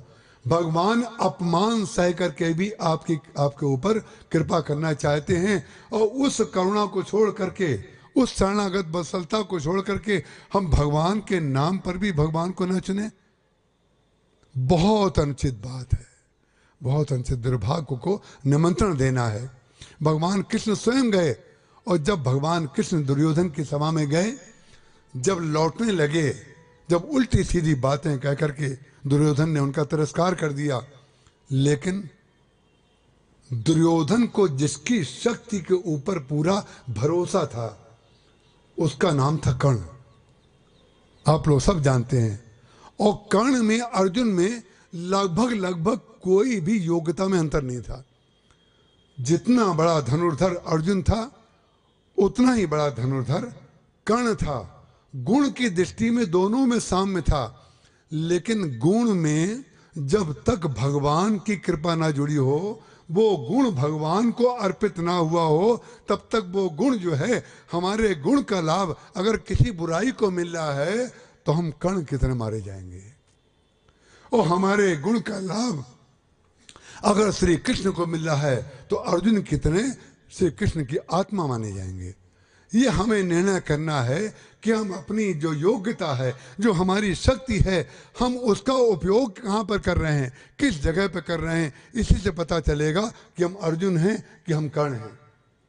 जब अंत में उसके हृदय में संस्कार जो था, बुद्धि जो थी, वो तो थी दुर्योधन, लेकिन उसका हृदय पक्ष पांडव था ना, आखिर तो वही था, खून तो वही था।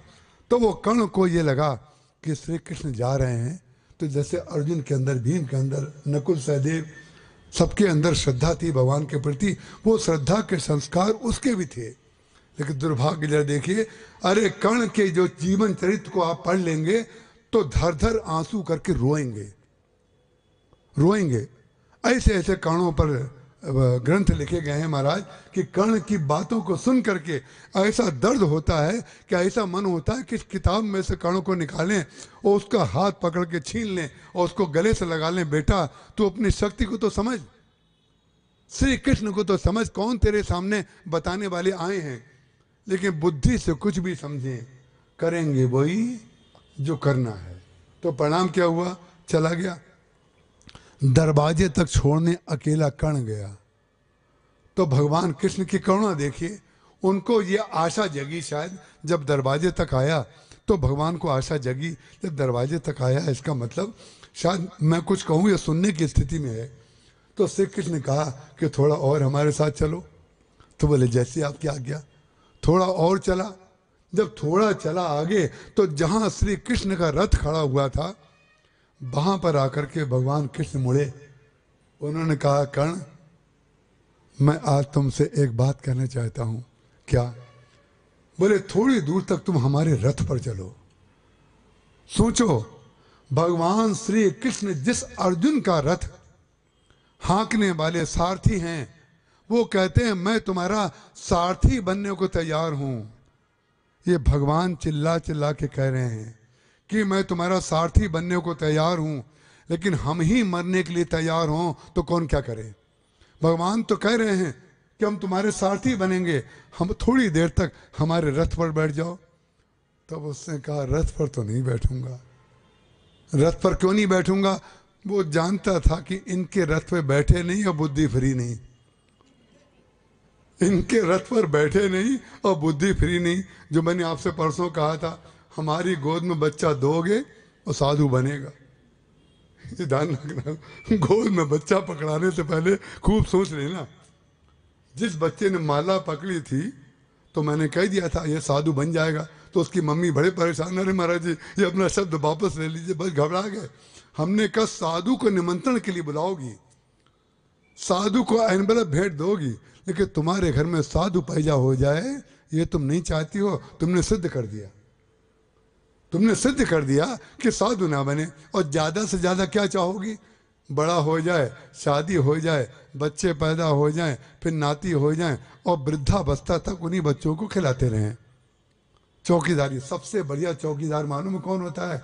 दादा और दादी। सबसे उच्च कोटि के चौकीदार अगर आपको कोई ना मिल रहे हो, विदेशों में जब बुढ़िया बुड्ढे जाते हैं अमेरिका, जो अमेरिका जाते हैं तो कहते हैं कि हम जून में महाराज जी ग्रुप में पर नहीं आ पाएंगे, जून में अमेरिका जा रहे हैं। हमने कहा नाती हुआ है कि धोता? नाती हुआ हो रहा है कि धोता? उसका कारण क्या है? जब तक डिलीवरी नहीं होगी तब तक आपकी जरूरत ही नहीं है।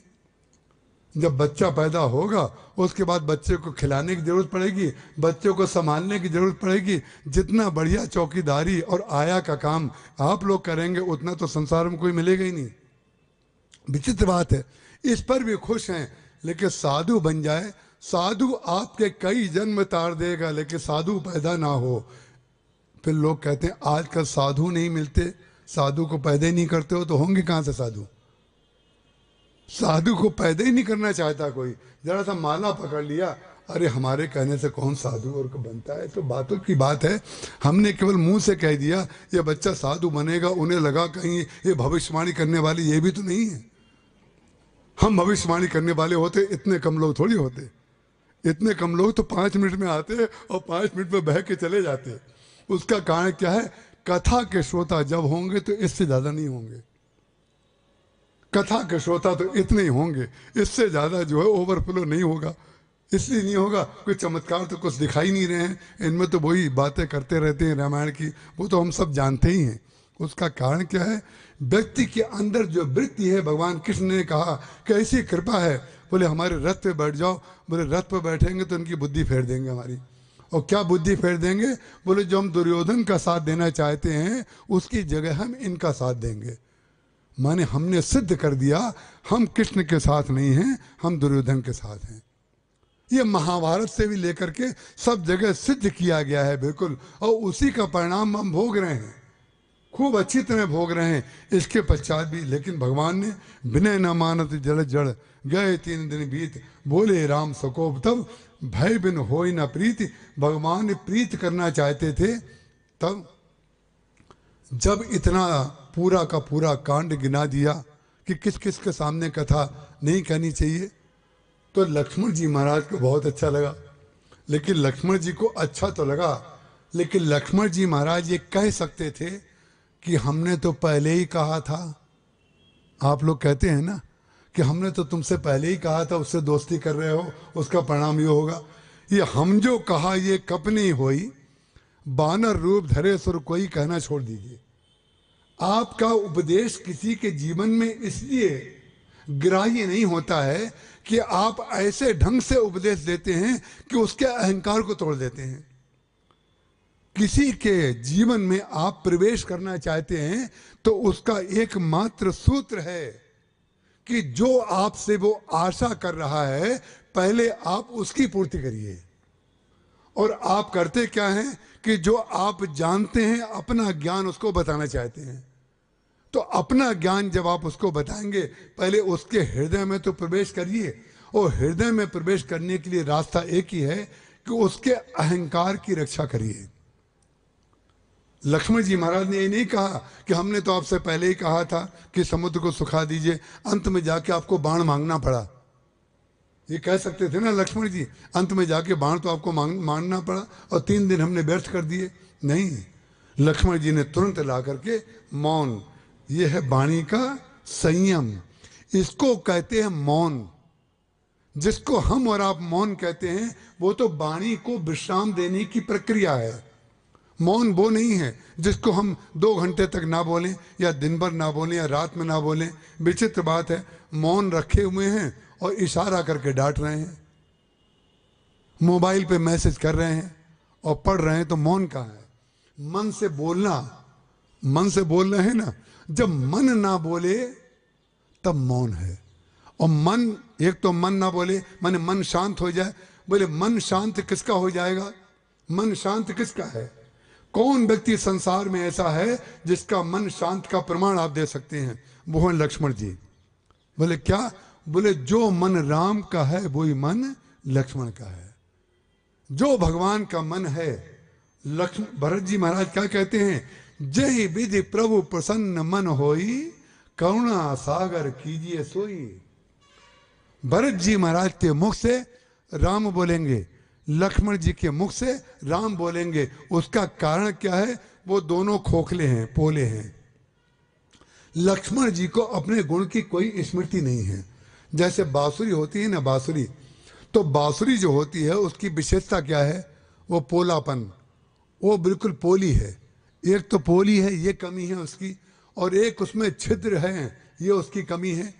तो भगवान कहते हैं जिसके अंदर किसी गुण की स्वीकृति नहीं है और जिसके अंदर कमियों की लाइन लगी हुई है, हम ऐसे को पकड़ लेंगे।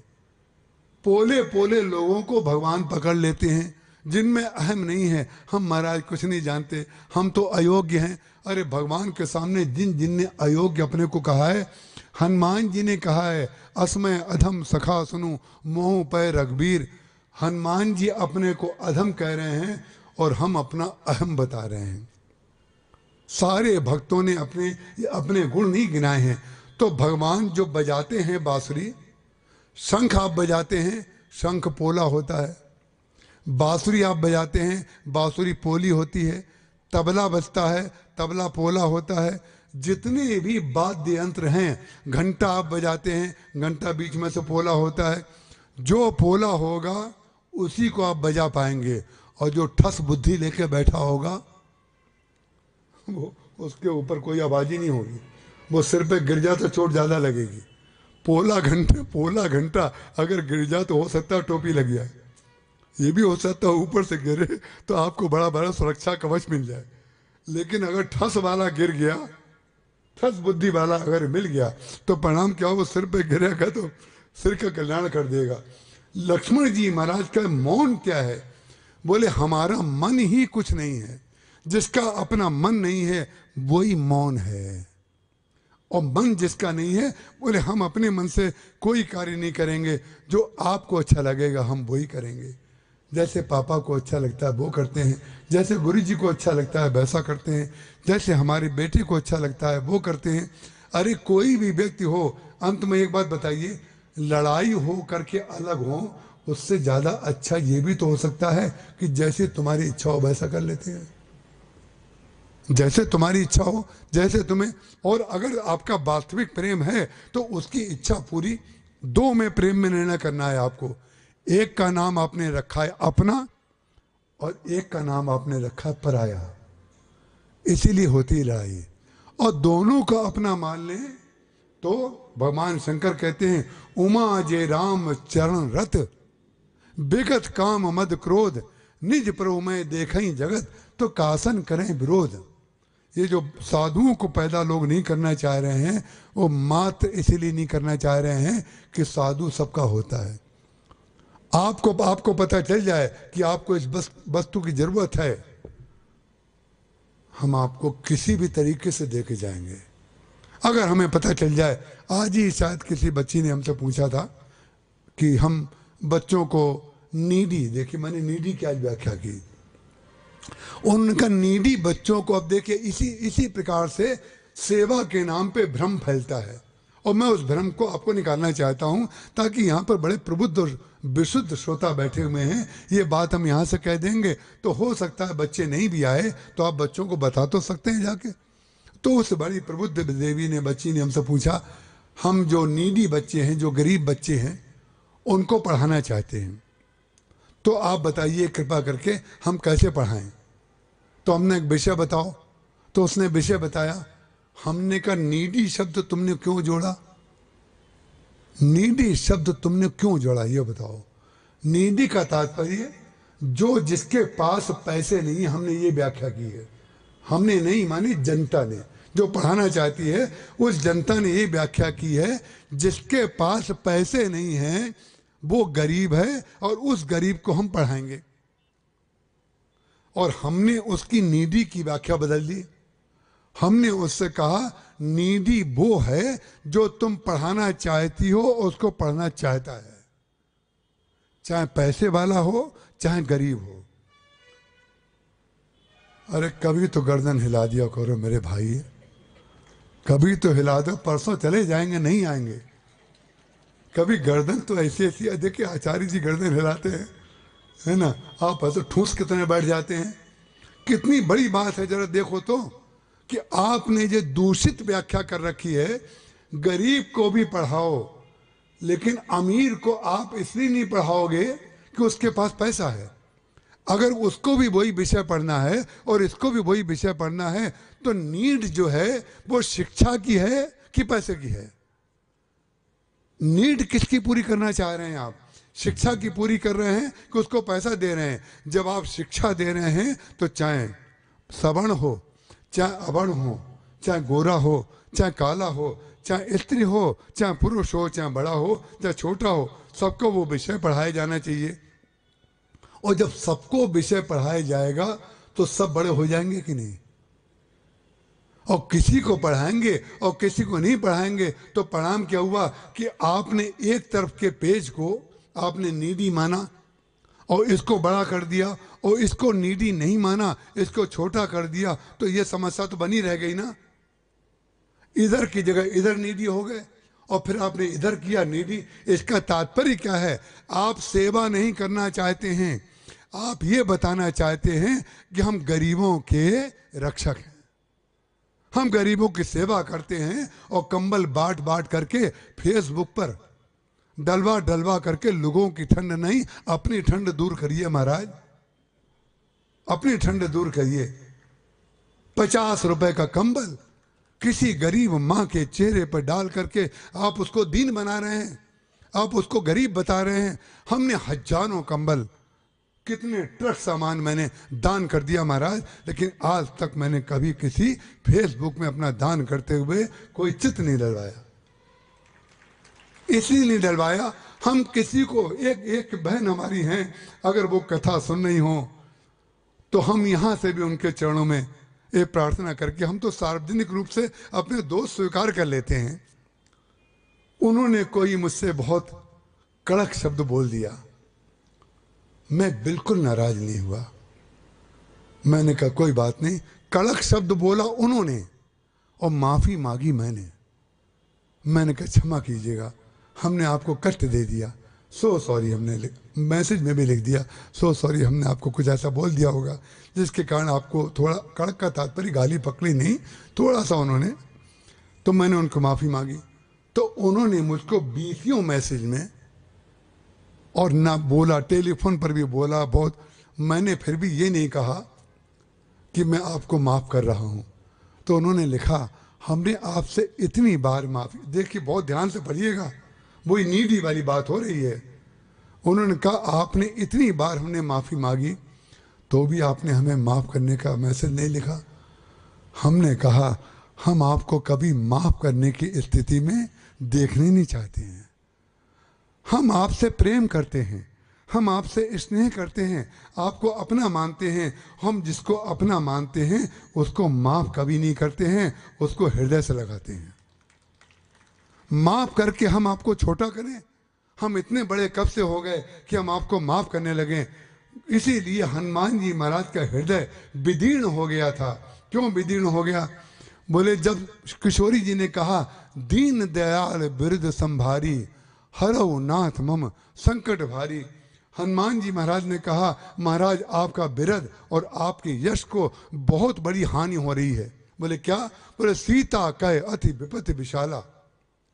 बोले क्या विपत्ति है वो तो बताओ। बोले सीता कहे अति विपत्ति विशाला, बिनहि कहे भली दीन दयाला। हम ना कहें उसी में अच्छाई है। बोले क्या बात है ऐसी जो कहने चाह रहे हो?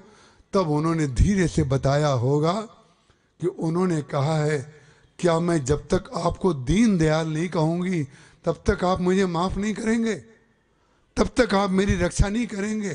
तो आप उस दिन दीन दयाल नहीं रह जाएंगे जिस दिन श्री सीता जी आपके सामने दीन दयालता की भीख मांगे। अरे आप तो उनको अपने हाथों से धनुष और बाण उठाइए। निमिष निमिष करुणानिधि, यह है प्रेम की पराकाष्ठा जिसको ब्रह्मचारी हनुमान समझ रहे हैं। ब्रह्मचारी हनुमान, भगवान ने अपने प्रेम का संदेश किसी ग्रस्त के साथ ना भिजवा करके ब्रह्मचारी हनुमान के साथ इसलिए भिजवाया। बोले साधु और ब्रह्मचारी प्रेम के संदेश को जितना अच्छी तरह देना और करना जानता है ये संसारी कभी जान ही नहीं सकते, कभी नहीं जान सकते। क्योंकि शरीर की व्याख्या इन लोगों ने केवल शरीर तक की है और अंत में शरीर को ये लोग जला देते हैं। लेकिन गुरु अपने शिष्य को और शिष्य अपने गुरु को कभी जलाता नहीं है, वो अपने हृदय में रखता है, हृदय में। हनुमान जी महाराज ने कहा निमिष निमिष करुणानिधि जाई कल्प संबीत, बेग चलिए, जल्दी चलिए। जो लक्ष्मण जी की भाषा है वो आज हनुमान जी महाराज बोल रहे हैं। कभी हनुमान जी इस प्रकार से भगवान को नहीं बोले, लेकिन जहां श्री सीता जी की बात आई, उनका कष्ट देखा, उन्होंने कहा वो दीन दयाल ब्रज संभारी, आपसे कह रही हैं दीन दयाल ब्रज संभारी हरो नाथ मम संकट भारी, मेरे ऊपर बहुत कष्ट है, मैं दीन हूं और आप दयालु हैं। ये पत्नी अगर अपने पति से कहे और तब उसका पति उसकी रक्षा करे, ऐसा पति जो है कहीं चूल्हे में जाए तो ज्यादा अच्छा है। अरे अपनी पत्नी की भावना का ध्यान रखना आपका कर्तव्य है। पत्नी को बोल करके जो चीज मांगनी पड़ती है तो आप देने वाले बन जाते हैं, और आप अपने प्रेम से उसी वस्तु को दे दें तो वो आपको सब कुछ दे सकती है। ध्यान रखिएगा। इस प्रेम संबंधों को बता कौन रहा है? विचित्र बात है। इन प्रेम संबंधों को, इस पूरक तत्व को कौन बता रहा है? समझ गए ना? वो बता रहा है। सोचिए जरा, आपको चाहिए कि आप हृदय की भाषा को सुनना सीख जाइए। नित बना रहे, नित बनी रहे, नित बना बनी में बनी रहे। दोनों जने एक दूसरे के हृदय को समझें तो परिणाम क्या होगा? जहां हृदय को आप समझेंगे तो हृदय को आप तब समझेंगे जब भगवान राम आपके हृदय में होंगे। आप अगर किसी अपने प्रिय के हृदय को नहीं समझ रहे हैं तो आप केवल ढोंग कर रहे हैं, आपके हृदय में भगवान नहीं है। आप पत्नी के साथ भी व्यवहार कर रहे हैं और पत्नी पति के साथ भी केवल व्यवहार कर रही है। लेकिन अगर हृदय को समझेंगे तो उसके चलने को लेकर के, उसके कपड़े उठाने के ढंग से, उसकी अलमारी को बंद करने के ढंग से आप समझ जाएंगे इनकी आवश्यकता क्या है। जो उनकी आवश्यकता होगी वो आप पूरी कर देंगे, और जहां आपने बगैर बताए मौन होकर के उस आवश्यकता को पूरा किया तो उसका जीवन आपका और आपका जीवन उसका। इसी के लिए तो कथा कही जा रही है। भगवान राम ने लक्ष्मण जी महाराज चाहते तो बोल सकते थे कि हमने तो पहले ही आपसे कहा था, बोले नहीं, वाणी का मौन होता है। हनुमान जी महाराज भी अपनी दृष्टि से कुछ नहीं बोलते हैं, भगवान ने जो संदेश कहा था किया, लेकिन आज उन्होंने भगवान से कहा, आदेश दिया। पहली बार हनुमान जी महाराज ने उन्हें बताया है कि आपको क्या करना चाहिए। इससे पहले आप पूरी रामायण में खोज के बता दीजिए कि हनुमान जी महाराज ने कहा हो राम जी से कि आपको यह करना चाहिए, कहाँ पर बोलना चाहिए। वो जानते हैं कि यहाँ पर जब मैं भगवान राम से कहूँगा कि जल्दी करिए तो उनको मेरे प्रति और प्रेम बढ़ेगा, क्योंकि जिनसे वो अनन्य प्रेम करते हैं आज उनकी ओर से पक्ष लेकर के हनुमान जी बोल रहे हैं। तो भगवान का भक्त प्रेमी और प्रेमास्पद के आपसी संबंधों को इस प्रकार से विनिमय कराता है कि उन दोनों का प्रेम उसको मिलना शुरू हो जाता है। हनुमान जी महाराज वो पात्र हैं, निमिष निमिष करुणानिधि। आप करुणानिधि बनिए, लेकिन हमारे ऊपर करुणा करिए। तू दयाल दीन हो, तू दानी हो, भिखारी हो, प्रसिद्ध पात की तू पाप पुंजहारी। बोले भक्तों के लिए ठीक है, आपके पास जितने विशेषण दिए गए हैं वो भक्तों के लिए दिए गए हैं, लेकिन एक जगह ऐसा है जहां पर आपके गुण समर्पित हो जाने चाहिए। हनुमान जी कह रहे हैं भगवान राम से, बोले एक जगह आप ना दीन दयाल हैं, ना करुणामय हैं, ना कृपामय हैं, कुछ नहीं, केवल प्रेममय है, प्रेम में। तो जहाँ प्रेम है वहाँ करुणा, कृपा, दीन दयालुता ये सब कुछ नहीं चलती है, वहाँ केवल प्रेम की भाषा बोली जाती है। और जिस व्यक्ति ने प्रेम की भाषा बोलना सीख लिया उन्हीं का राम राधा है, उन्हीं का नाम रुक्मणी है, उन्हीं का नाम सीता है, उन्हीं का नाम हनुमान है, उन्हीं का नाम भरत और लक्ष्मण है। ये नर नारी के संदर्भ में नहीं, चाहे पुरुष हो, चाहे मित्र हो, चाहे पिता हो, चाहे पुत्र हो, गुरु हो, शिष्य हो, जिसने प्रेम की भाषा को समझ लिया उसने सारी भाषाएं समझ ली। क्यों? आप अगर कहीं दूसरे देश में जाएं, जहां आपकी कई देश ऐसे हैं जहां पर अंग्रेजी भी नहीं बोली जाती है, आप अंग्रेजी सीख भी लें तो वहाँ जाके फ्रेंच बोली जाएगी, अंग्रेजी नहीं बोली जाएगी। लेकिन अगर आपको भोजन करना है तो भले ही आपकी भाषा वो ना समझ पाए, लेकिन आप ऐसे कर देंगे तो वो समझ जाएगा उनको भोजन चाहिए। इसका तात्पर्य क्या है कि भाषा से भी ऊपर संकेत होता है, भाषा से भी ऊपर भाव होता है। आप अपने भाव के द्वारा किसी भी भाषा भाषी से संपूर्ण विनिमय कर सकते हैं, संपूर्ण विनिमय। जैसे जो बच्चे गूंगे होते हैं उनको जब पढ़ाया जाता है, बोल नहीं सकते, तो उनको इशारे की भाषा से पढ़ाया जाता है, वो बिल्कुल सब सीख लेते हैं। उसी तरीके से एयरपोर्ट पर भी वो चले जाते हैं। हमने अंधों को चलते देखा एयरपोर्ट पर, बिल्कुल ठीक चलते हैं वो। उसका कारण क्या है? उन्होंने उसको सीखा है। तो भाव की जो भाषा है, हनुमान जी महाराज भाव की भाषा भगवान राम को कह करके आदेश दे रहे हैं, बोल रहे हैं। जैसे लक्ष्मण जी महाराज ने कहा, अरे समुद्र को सुखा दीजिए। क्यों सुखाने के लिए आदेश दिया? प्रेमी आदेश देने का अधिकार रखता है, ये आपको किसी कक्षा में सीख लेना चाहिए कि जो प्रेम करता है उसको आदेश देने का अधिकार रहता है। आप सारे कानून दूसरी जगह लगाइएगा, लेकिन जो प्रेम करता है उसके साथ कानून लगाएंगे तो वो कानून आपका फेल हो जाएगा। अगर जज साहब जो हैं, सुप्रीम कोर्ट के जज, अगर घर पर आए और घर पर पत्नी के सामने आकर के जज साहब बन करके बात करेंगे, तो पत्नी कहेगी ये कोर्ट नहीं है, ये घर है, आप भूल तो नहीं गए ना, ये घर है और आप किसी मुवक्किल के सामने नहीं है, कोई वकील नहीं है, मैं आपकी पत्नी हूँ। उसका कारण क्या है? उनका तुरंत पारा ठंडा हो जाएगा, ओहो सो सॉरी मैं भूल गया। उन्हें सॉरी कहना पड़ेगा। क्यों?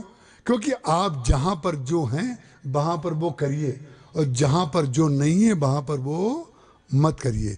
इसी संतुलन का नाम क्रिया योग है, इसी संतुलन का नाम ज्ञान योग है, इसी संतुलन का नाम भक्ति योग है। हनुमान जी महाराज ने भगवान निमिष निमिष करुणानिधि जाई कल्प संबीत, बेग चलिए प्रभु आनिए, भुज बल खल दल जीत। आप अपनी भुजाओं के बल का उपयोग करिए और श्री सीता जी दुख पाती रहें और आप जो है आजान भुज सर चाप धर संग्राम जित खरदूषण कहलाते रहें, भक्त लोग स्तुति करते रहें। वो स्तुति किस काम की है? वो स्तुति तो तब सिद्ध होगी जब आप पहले सीता का तो दुख दूर करिए। ये है कथा। जो भगवान के चरणों में प्रेम और आपके अंदर वो विश्वास पैदा कर दे कि आज से हम करके देखते हैं। बस जिस दिन आपने संकल्प ले लिया कि आज से हम करके देखते हैं, देखिएगा आपके मुस्कुराने का ढंग बदल जाएगा। आयोजित मुस्कुराहट अलग होती है, प्रायोजित मुस्कुराहट अलग होती है। आपने बड़ी बड़ी पार्टियों में देखा होगा, बड़े बड़े खास लोग जो होते हैं वो हाथ भी मिलाते हैं, लेकिन हाथ जब मिलाते हैं, जब हंसते हैं, तो जहां हाथ छोड़ते हैं तो तुरंत मुंह भी बंद हो जाता है। देखा है ना, सबने देखा होगा, अरे खूब देखा होगा। क्योंकि वही करते हो तो बोलोगे क्यों? करते भी तो वही होने जा करके। किससे कैसा हंसना है ये सब प्रायोजित रहता है। उसके पास मत जाना, उधर मत जाना, उससे मत मिलने बैठ जाना। ये सब घर से सारी डोमेस्टिक मीटिंग पहले हो जाती है। जब मैं मैसेज करूंगी तो सीधे निकलना गेट की ओर। सारा का सारा पहले ही हो जाता है कि हम जो जा रहे हैं आपस में कैसे निकलेंगे, कब जाएंगे, किससे मिलेंगे। तो जब प्रायोजित मिलना होता है तो ऐसा हाथ मिलाते हैं कि उसको वो भी वैसे ही मुस्कुराता है, ये भी वैसे ही मुस्कुराते हैं। बस फोटो जितनी देर में क्लिक होता है उतनी देर मुस्कुराना है बस, उसके बाद फिर डब्बा बंद। उसका कारण क्या है? जब सब चीज प्रायोजित है, प्रेम भी अगर प्रायोजित है, तो क्या हम नहीं जानते हैं कि आप क्यों हंस रहे हो? हम जानते हैं। और हम नहीं जानते हैं क्या कि क्यों नहीं हंस रहे हो? क्यों नहीं हंस रहे हो ये भी जानते हैं, और क्यों हंस रहे हो ये भी जानते हैं।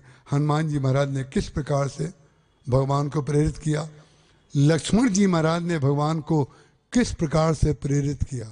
लेकिन प्रेरित करने के मूल में कदापि समुद्र को सुखाना नहीं है, कदापि रावण को मारना नहीं है। उसका कारण क्या है? हनुमान जी को भेज चुके, अंगद को भेज चुके, और भगवान कृष्ण स्वयं दुर्योधन के यहाँ जा चुके। वो मारना थोड़ी चाहते थे। कोई मरना चाहता हो तो क्या किया जाए। इसलिए हनुमान जी का जो चरित्र है, जो लक्ष्मण जी का चरित्र है, जो भरत जी का चरित्र है, जो श्री सीता जी का चरित्र है, इनके वाणी का जो उपयोग है वो मत करिए प्रभु। जब भगवान ने समुद्र को सुखाने के लिए किया तब समुद्र निकल आया। कनक थारी भरी मनगन नाना, विप्र रूप आयो तजिमाना। एक सोने के थाल में बहुत से रत्न लेकर के वो निकला। हम लोग भी सोने के थाल में रत्न लेकर के निकलते हैं ना, और भगवान को मनाने की चेष्टा करते हैं। ये जो भोग लगाते हैं ना, ये वही तो है ना कि आपको जो चाहिए वो लीजिए। भगवान ने कहा इस थाल को रखो किनारे, आप हमें रत्न दे रहे हो। ये समुद्र में रत्न जो बने हैं वो तुम्हें तो केवल लीज पर मिले हैं। जितने दिन तुम्हारा जीवन है उतने दिन लीज पे जमीन और घर, जितने लोग अपनी जायदाद समझते हो ये हमारी है, वो सबको लीज पे मिली है, ध्यान रखिएगा। क्योंकि आप जिस जमीन पर रहते हैं, आज से 500 साल पहले का खाता अगर आप निकलवा सकें तो इतने नाम बदल चुके होंगे। इसका तात्पर्य क्या हुआ कि आप बिना मतलब में मालिक बने बैठे हैं। भगवान को कनक थारी भरी मनगन नाना, विप्र रूप आयो तजी माना। अहंकार छोड़ करके आया। भगवान ने कहा इसको छोड़ दीजिए, हम तुमको मारना नहीं चाहते। ये बताओ कि हम समुद्र को कैसे पार करें। लेकिन समुद्र को कैसे पार करें उससे पहले उसने एक शब्द कहा, बोले अगर आप हमें मार देते, यदि आप मार सकते हैं, लेकिन अगर आप मार देते तो वो आपके हित में नहीं होता। उसका कारण क्या है? वो जानता है कि आप मारेंगे नहीं, आपने मुझे डराया है। ये समुद्र की नीति थी कि 3 दिन तक वो नहीं निकला। आप जानते हैं ये क्या नीति थी समुद्र की? लोग रामायण को ठीक से पढ़ते नहीं हैं और नरगल कुछ भी बोल देते हैं। समुद्र 3 दिन तक इसलिए नहीं निकला सहायता देने के लिए कि वो चाहता था कि भगवान राम अपने हाथ में ब्रह्मास्त्र चढ़ा दें। और जब ब्रह्मास्त्र चढ़ा लेंगे तो ब्रह्मास्त्र के साथ एक बात है कि जब तक वो लक्ष्य भेद नहीं करता है और तब तक वापस नहीं होता है। वो लक्ष्य भेद तो करेगा। तो वो चाहता तो एक बार किसी तरह इतना गुस्सा इनको दिला दें कि ब्रह्मास्त्र चढ़ा दें। उन्होंने ब्रह्मास्त्र चढ़ा दिया और लक्ष्मण जी ने ब्रह्मास्त्र दे भी दिया। लेकिन जहां ब्रह्मास्त्र चढ़ा तब खट से निकल आया। तो क्या ब्रह्मास्त्र से डर गया क्या वो? भाई ब्रह्मास्त्र से तो डर गया, मानते हैं, लेकिन उसकी नीति थी। क्या नीति थी? बोले उत्तर तट में समुद्र के कुछ ऐसी जातियां रहती थीं, वो समुद्र को बहुत परेशान करती थीं, और जिनके ऊपर विजय वो अपनी सामर्थ्य से कर नहीं पाता था। तो उसने सोचा आज मौका है। बोले सामर्थ्यवान सर्वशक्तिमान ईश्वर आज हमारे सामने है और मुझसे कहेगा कि मुझे उसका काम करना है। तो जब इतनी बड़ाई देने आ जाएगा तो जब हम उनका काम करें तो थोड़ा हमारा भी तो काम कर दें। जब हम इनका काम करेंगे तो हमारा भी तो काम कर दें। ये मालूम है कौन सोचते हैं? बोलेंगे नहीं, क्षमा करिएगा, लेकिन आप समझ गए होंगे। जो हम करते हैं जरा आप भी तो करो थोड़ा हमारे लिए। ये जो व्यवसाय होता है, ये जो अध्य व्यवसाय होता है, ये वही लोग सोचते हैं जो व्यवसायी होते हैं कि भगवान से भी जब तक काम ना करा ले तब तक महाराज कुछ नहीं देंगे, ये आपको चूस लेंगे महाराज, ध्यान रखिएगा। ये आपके अंदर जितनी शक्ति है वो तौलिया जैसे आप निचोड़ते हैं ना, ऐसे निचोड़ के भेजेंगे कि आपको इतने दिन खिलाया है तो पूरा दे के जाओ। ये क्या समझ रहे हो? साधु रूप में खिलाया है क्या हमने आपको? ये रूप पर नहीं खिलाया है, कपड़े पे भी नहीं खिलाया, पूरा काम करके जाओ। उसका कारण क्या है? उसने कहा, समुद्र ने, बोले कि आपने जो है, भगवान ने कहा हम तो ये कुछ चाहिए नहीं। तो उसने कहा यही सर मम उत्तर तटवासी। उन्होंने कहा, भगवान ने कहा अब तो मैंने ब्रह्मास्त्र चढ़ा लिया है, और उससे पहले मालूम है क्या कहा? बोले ढोल गमार शूद्र पशुनारी सकल ताड़ना के अधिकारी। इसको लेकर के जिनकी बुद्धि सड़ी हुई है, एक सज्जन ने हमसे आनंदपुर में पूछा अभी कि आप इस पर कुछ बोलिए। तो हमने कहा हमारी मम्मी ने, हम अम्मा कहते थे लेकिन मम्मी उनसे कहा जरा, हमने कहा हमारी मम्मी ने भौंकना नहीं सिखाया। जिनको भौंकना सिखाया है वो भौंके, हमें बोलना सिखाया है, हम बोल रहे हैं, हम तो बोल के अपनी बात कहेंगे। ये बात किसने कही है? ये बात भगवान राम ने नहीं कही।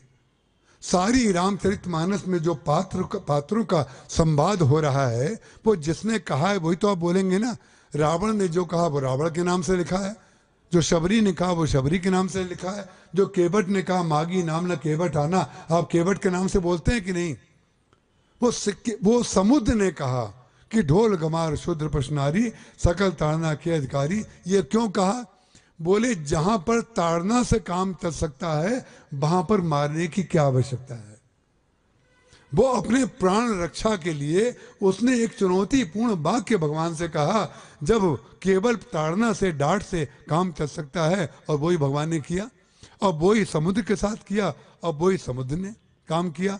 अंत में जाकर के उसने कहा यही सर मम उत्तर तटवासी।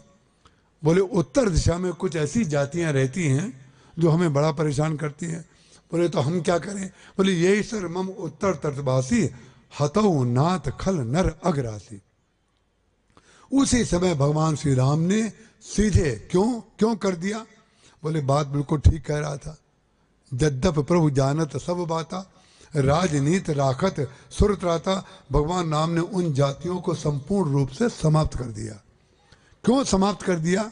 जिनके रहते श्री सीता जी दुख पा रही हैं। इस समय जो हमारा कार्य कर सकता है उसको बातों में लगा लें, व्यर्थ के काम में लगा लें, तो हमारी कार्य की तो हानि होगी। तब उन्होंने कहा ये बताओ कि बातें तो सब हो गई, हमने तुम्हारा काम कर दिया, अब तुम ये बताओ हम समुद्र कैसे पार करें। कितना बड़ा वाणी का संतुलन है।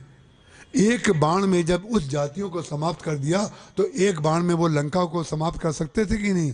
बोले नहीं, किसी को छोटा नहीं बनाना है, समुद्र को छोटा नहीं बनाना है। समुद्र का मान भी रखा, समुद्र की समस्या का समाधान भी किया।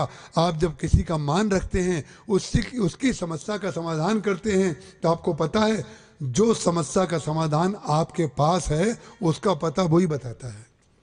अंत में जाकर के उसी समुद्र ने कहा, भगवान ने पूछा कैसे समुद्र पार करें? बोले सब कुछ आपके पास है, सब कुछ आपके पास है। जैसे आप समस्या का समाधान होगा वो तो समस्या का समाधान आपके ही पास है। तो भगवान राम को लगा, ये भी स्तुति करने लगा। उसने कहा नाथ नील नल कपि दो भाई, दो भाई बंदर आपकी सेना में हैं, ऐसे आपके जीवन में भी दो बंदर होते हैं। लेकिन हम उन बंदरों का उपयोग इसलिए नहीं करते हैं कि हम राम की नीति का पालन करना नहीं जानते हैं। जिस सहायता को लेने के लिए आपको संसार में भटकना पड़ता है, इनकी सहायता ये लेते हैं, इनकी सहायता ये, विचित्र बात है, दूर से सहायता लेना पड़ता है। उस सहायता से परिपूर्ण व्यक्ति तो हमारे घर में भगवान ने पैदा किया है। इसको बताने के लिए कथा होती है। नाथ नील नल कप दो भाई, लड़काई ऋषि आशीष पाई, तिनके परस किए गिर भारे। यहाँ तक तो उसने सामर्थ्य बताई नल नील की। उसके स्पर्श करने से, दो बंदर ऐसे हैं नल नील, उनके स्पर्श करते ही सारे पत्थर जो हैं वो तैरने लगेंगे। लेकिन कैसे तैरने लगेंगे? तो उसी समय उसने भगवान विषयक, ईश्वर विषयक तत्व को लगा दिया। जो लक्ष्मण जी का तत्व है, जो हनुमान जी का उद्देश्य, वो ही समुद्र का है। वो कह रहा है कि नाथ नील नल कप दो भाई, लड़काई ऋषि आशीष पाई, तिनके परस किए गिरिभारे, तरिहई जलधि लेकिन प्रताप तुम्हारे। प्रताप तुम्हारा होगा। श्री रघुबीर प्रताप थे, सिंधु तरे पाषाण, ते मति मंद जे राम पद, जे राम तजी भजई जाई हरि आन। उनकी मति मंद हो गई है। जिनके स्पर्श, जिनके सेवक बंदर, उनके स्पर्श से पत्थर तैर गए। तो गोस्वामी तुलसीदास जी महाराज कहते हैं, जिनके प्रताप से पत्थर तैर गए। श्री रघुबीर प्रताप ते, सिंधु तरे पाखान, ते मतिमंद, वो लोग मतिमंद हैं। ते मतिमंद जे राम तजी, राम को छोड़ करके भजई जाई हरि आन। जो व्यक्ति दूसरी जगह अपनी गर्दन डाल रहा है, ये भगवान का अपमान है, ध्यान रखिएगा। भगवान से आप मांगिए तो वो आपकी कामना नहीं है, क्योंकि भगवान कहते हैं मोर दास कहाई नर आशा, कहो तो करे कहाँ विश्वासा। कोई बच्चा अपनी माँ से दूध मांगे, कोई बच्चा अपनी माँ से मांगे, तो माँ कभी कहती है क्या तू मांगता है? दूध मांगता नहीं, क्योंकि माँ से मांगना नहीं कराया जाता है। माँ से मांगना उसका अधिकार है और माँ का कर्तव्य है उसकी इच्छा की पूर्ति करे। लेकिन जो बात आप माँ से मांगते हैं, वही बात आप सभा में दूसरे से मांगें तो माँ आपको डांटेगी, कहेगी जब मैं दे रही हूँ तो यही बात दूसरों से। तो भगवान उन लोगों के ऊपर कितने क्षुब्ध होते होंगे कि जिस संसार की छोटी छोटी वृत्ति आप हमसे बड़ी बड़ी चीज़ें पा सके हो, उसका तो उपयोग करते नहीं हो। ना आँख का उपयोग करते हो, ना कान का उपयोग करते हो, ना मुंह का, ना पैर का, ना हाथ का, और बिल्कुल भिखारी की तरह किसी के सामने भी कुछ भी दान दे करके सब मांगना चाहते हो। हम उन भिखारियों से ये कहना चाहते हैं, भिखारी ही बनना है तो राम के भिखारी बन जाओ। दाता एक राम, भिखारी सारी दुनिया। आपका कल्याण हो जाएगा। और मैं आपके चरणों में अपना सर रख करके कहता हूँ, मैंने अपने जीवन में अगर कुछ भी मांगा है तो अपने गुरुदेव से मांगा है और किसी से नहीं मांगा है। किसी से मांगा हो तो बता दे कोई।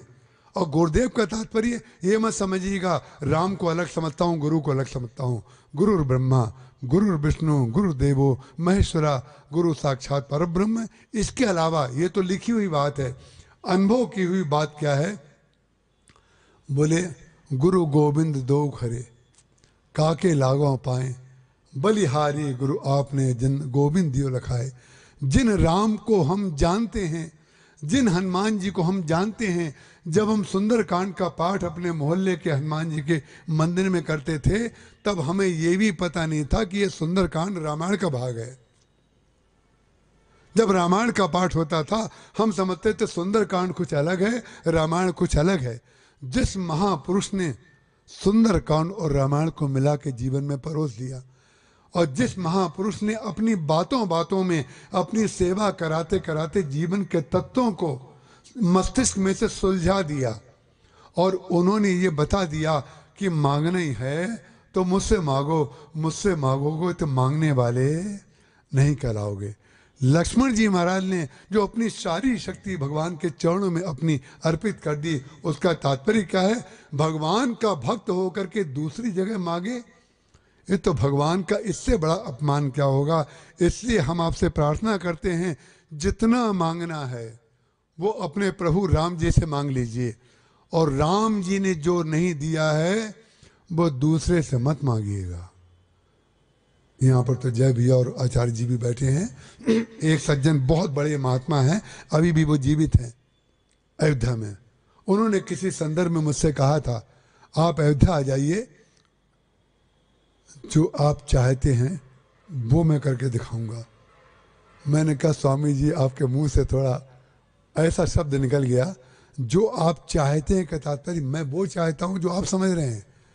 तो मैंने उनसे स्पष्ट कहा, मैंने उनके आश्रम में जा करके उनके दोनों चरणों को पकड़ करके अपना सर उनके चरणों पे रखने के बाद कहा, मैंने कहा मैं आ गया, लेकिन ये बताने के लिए आया हूं कि जो वस्तु हमारे गुरुदेव ने हमें दी है वो हम आपके हाथ से नहीं लेंगे। ये मैंने उनको आकर के कहा। मैंने कहा जो गुरुदेव ने, इसका तात्पर्य क्या है? गुरु जी ने अगर हमें उससे अलग किया है तो वो वस्तु अगर हम पाना चाहें, इसका तात्पर्य हम वस्तु चाहते थे, गुरुदेव को नहीं चाहते थे। नहीं नहीं नहीं नहीं, गुरु जी जो जब तक भगवान की कृपा, गुरु की कृपा हर स्थिति में आपको नहीं दिखेगी, तब तक आप गुरु की स्थिति तक पहुंचेंगे कैसे? गुरु चाहता क्या है? गुरु आपको देना क्या चाहता है? गुरु आपसे कौन सा कार्य कराना चाहता है? वो आपको किस योग्य मानता है? कृपा, भगवान की कृपा करने के लिए और गुरु को गुरु की कृपा करने के लिए समय देना चाहिए, समय देना चाहिए। समय आप भगवान को दीजिए, क्योंकि समय इसलिए देना चाहिए, गेहूं भी समय से पैदा होता है, सूर्य भी समय से निकलता है, अन्न भी समय से निकलता है, फल भी समय से निकलते हैं। जितना पृथ्वी जल वायु तेज आकाश है सब समय में बद्ध है, और हम लोग समय से पहले अपनी वासना को दूसरों से बोले, इसीलिए नई नई मूर्तियां लग रही हैं मंदिरों में। क्यों नई नई मूर्तियां बढ़ती जा रही हैं? राम जी नहीं दे पाए, हनुमान जी नहीं दे पाए, तो हम इनकी पूजा करने को तैयार हैं। ये दुर्भाग्य है हमारा, ये हमारा दुर्भाग्य है कि राम और कृष्ण की जगह, गणेश जी और शंकर जी की जगह हम दूसरी मूर्तियों की अगर पूजा करते हैं तो ये हमारी दीनता है। हम उनको संत मानते हैं, हम उनको बिल्कुल पूजनीय मानते हैं, लेकिन राम जी की जगह नहीं बैठा पाएंगे। ये ध्यान रखिएगा, राम जी हैं, आप राम जी के भक्त हैं, इसलिए हम आपको पूजा करेंगे। आप राम जी के भक्त थे, आप संत थे, आप महापुरुष थे, हम तो आपके चरणों में जब अपना सिर रखने को तैयार हैं तो उनके चरणों में क्यों नहीं होंगे। लेकिन ध्यान रखिएगा, उनकी मूर्ति पर जब हम अपना सिर रखते हैं तो केवल इसलिए रखते हैं कि आपके कारण हम भगवान को जान जाएं। मातु पिता गुरु गणपति सारद, शिवा समेत शंभु सुख नारद, चरण बंद बिनवो सब काहू, देहु राम पद नेह निभाऊ। जो भगवान के चरणों में प्रेम दे दे, हम उसकी मूर्ति को भी पूजित करने को तैयार हैं, हम उस व्यक्ति की भी पूजा करने को तैयार हैं। यही हमारा लक्ष्मणत्व है, यही हमारा भरतत्व है, यही हमारा हनुमान तत्व है, यही हमारा मैथिलित्व तत्व है। यही है। उसका कारण क्या है? जो प्रभु ने हमें दिया है उसका उपयोग करिए। और सबसे बड़ी वस्तु जो प्रभु ने आपको दी है, आंखें, कान, नाक, मुंह, पैर, हाथ, सब कुछ तो प्रभु ने आपको दे दिया। और जितने लोगों ने उन्नति की है वो इन्हीं वस्तुओं के उपयोग से की है। और आप अगर उपयोग उसका ना करके दूसरे से तुलना अपनी कर रहे हैं, दूसरे की तुलना में छोटे मत बनिए और दूसरे की तुलना में बड़े मत बनिए। जो आप हैं वो रहिए, ना आगे बढ़ने के लिए ओवरटेक करिए, ना पीछे रहिए। जितनी गति आपकी गाड़ी में है और जिस समय से आपको पहुंचना चाहिए, सुरक्षित पहुंचिए। चाहे तेज चला के पहुंचिए, चाहे धीरे चला के पहुंचिए। आप सबके प्रति मेरी बहुत बहुत मंगल कामना। कल हम आपसे फिर निवेदन करते हैं, आखिरी दिन लाज रखते हैं ये लोग। पिछले वर्षों के इतिहास से हमने सीखा है कि आखिरी दिन छतरपुर के लोग जाते समय, विदा के समय सब कंठ लगावे। जाते समय इसलिए समय से आ जाते हैं कि कल से इनको नहीं सुनना पड़ेगा, तो गिफ्ट दे के जाते हैं कि आज जो आपने कहा था हमने मान लिया। हम आपसे प्रार्थना करते हैं कल 6:30 बजे आप ठीक आ जाइए, पूरी कथा सुन लीजिए, कीर्तन सुन लीजिए, वंदना सुन लीजिए। उसके बाद की चर्चा और कथा की पूर्णाहुति हम कल करेंगे। बोलिए सियावर रामचंद्र भगवान की जय। सिया रानी का अचल सुहाग रहे, राजा राम जी के सिर पर ताज रहे।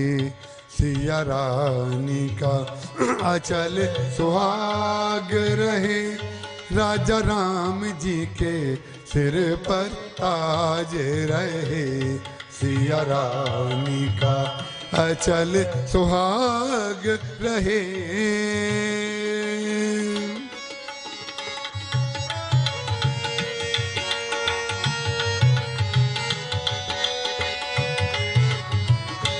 जब तक पृथ्वी यही शीश रहे,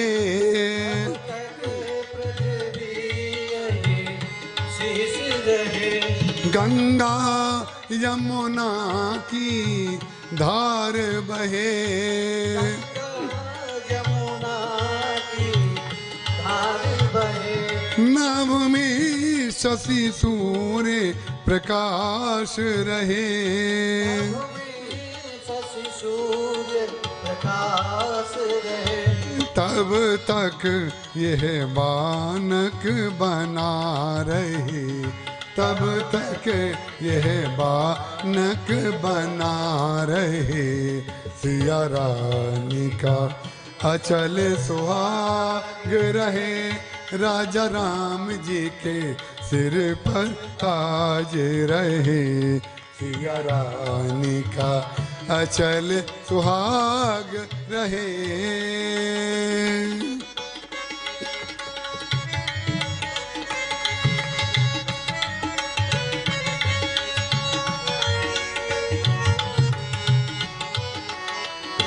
नित बना रहे, नित बनी रहे, बना रहे, नित बनी रहे। नित बना बनी में बनी रहे, बना बनी में बनी रहे।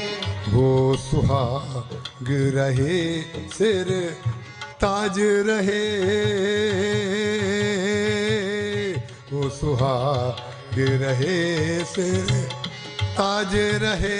नित नित बानक बना रहे। सिया रानी का अचल सुहाग रहे, राजा राम जी के सिर पर ताज रहे। सिया रानी का अचल सुहाग रहे।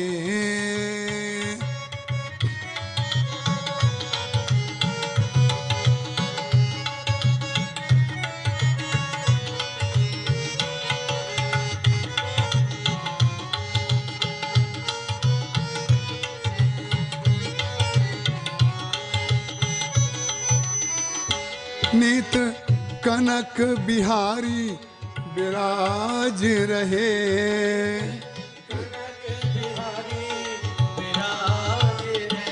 नित अलियों का ये समाज रहे, अलियों का ये समाज रहे। नित झांकी ऐसी साज रहे,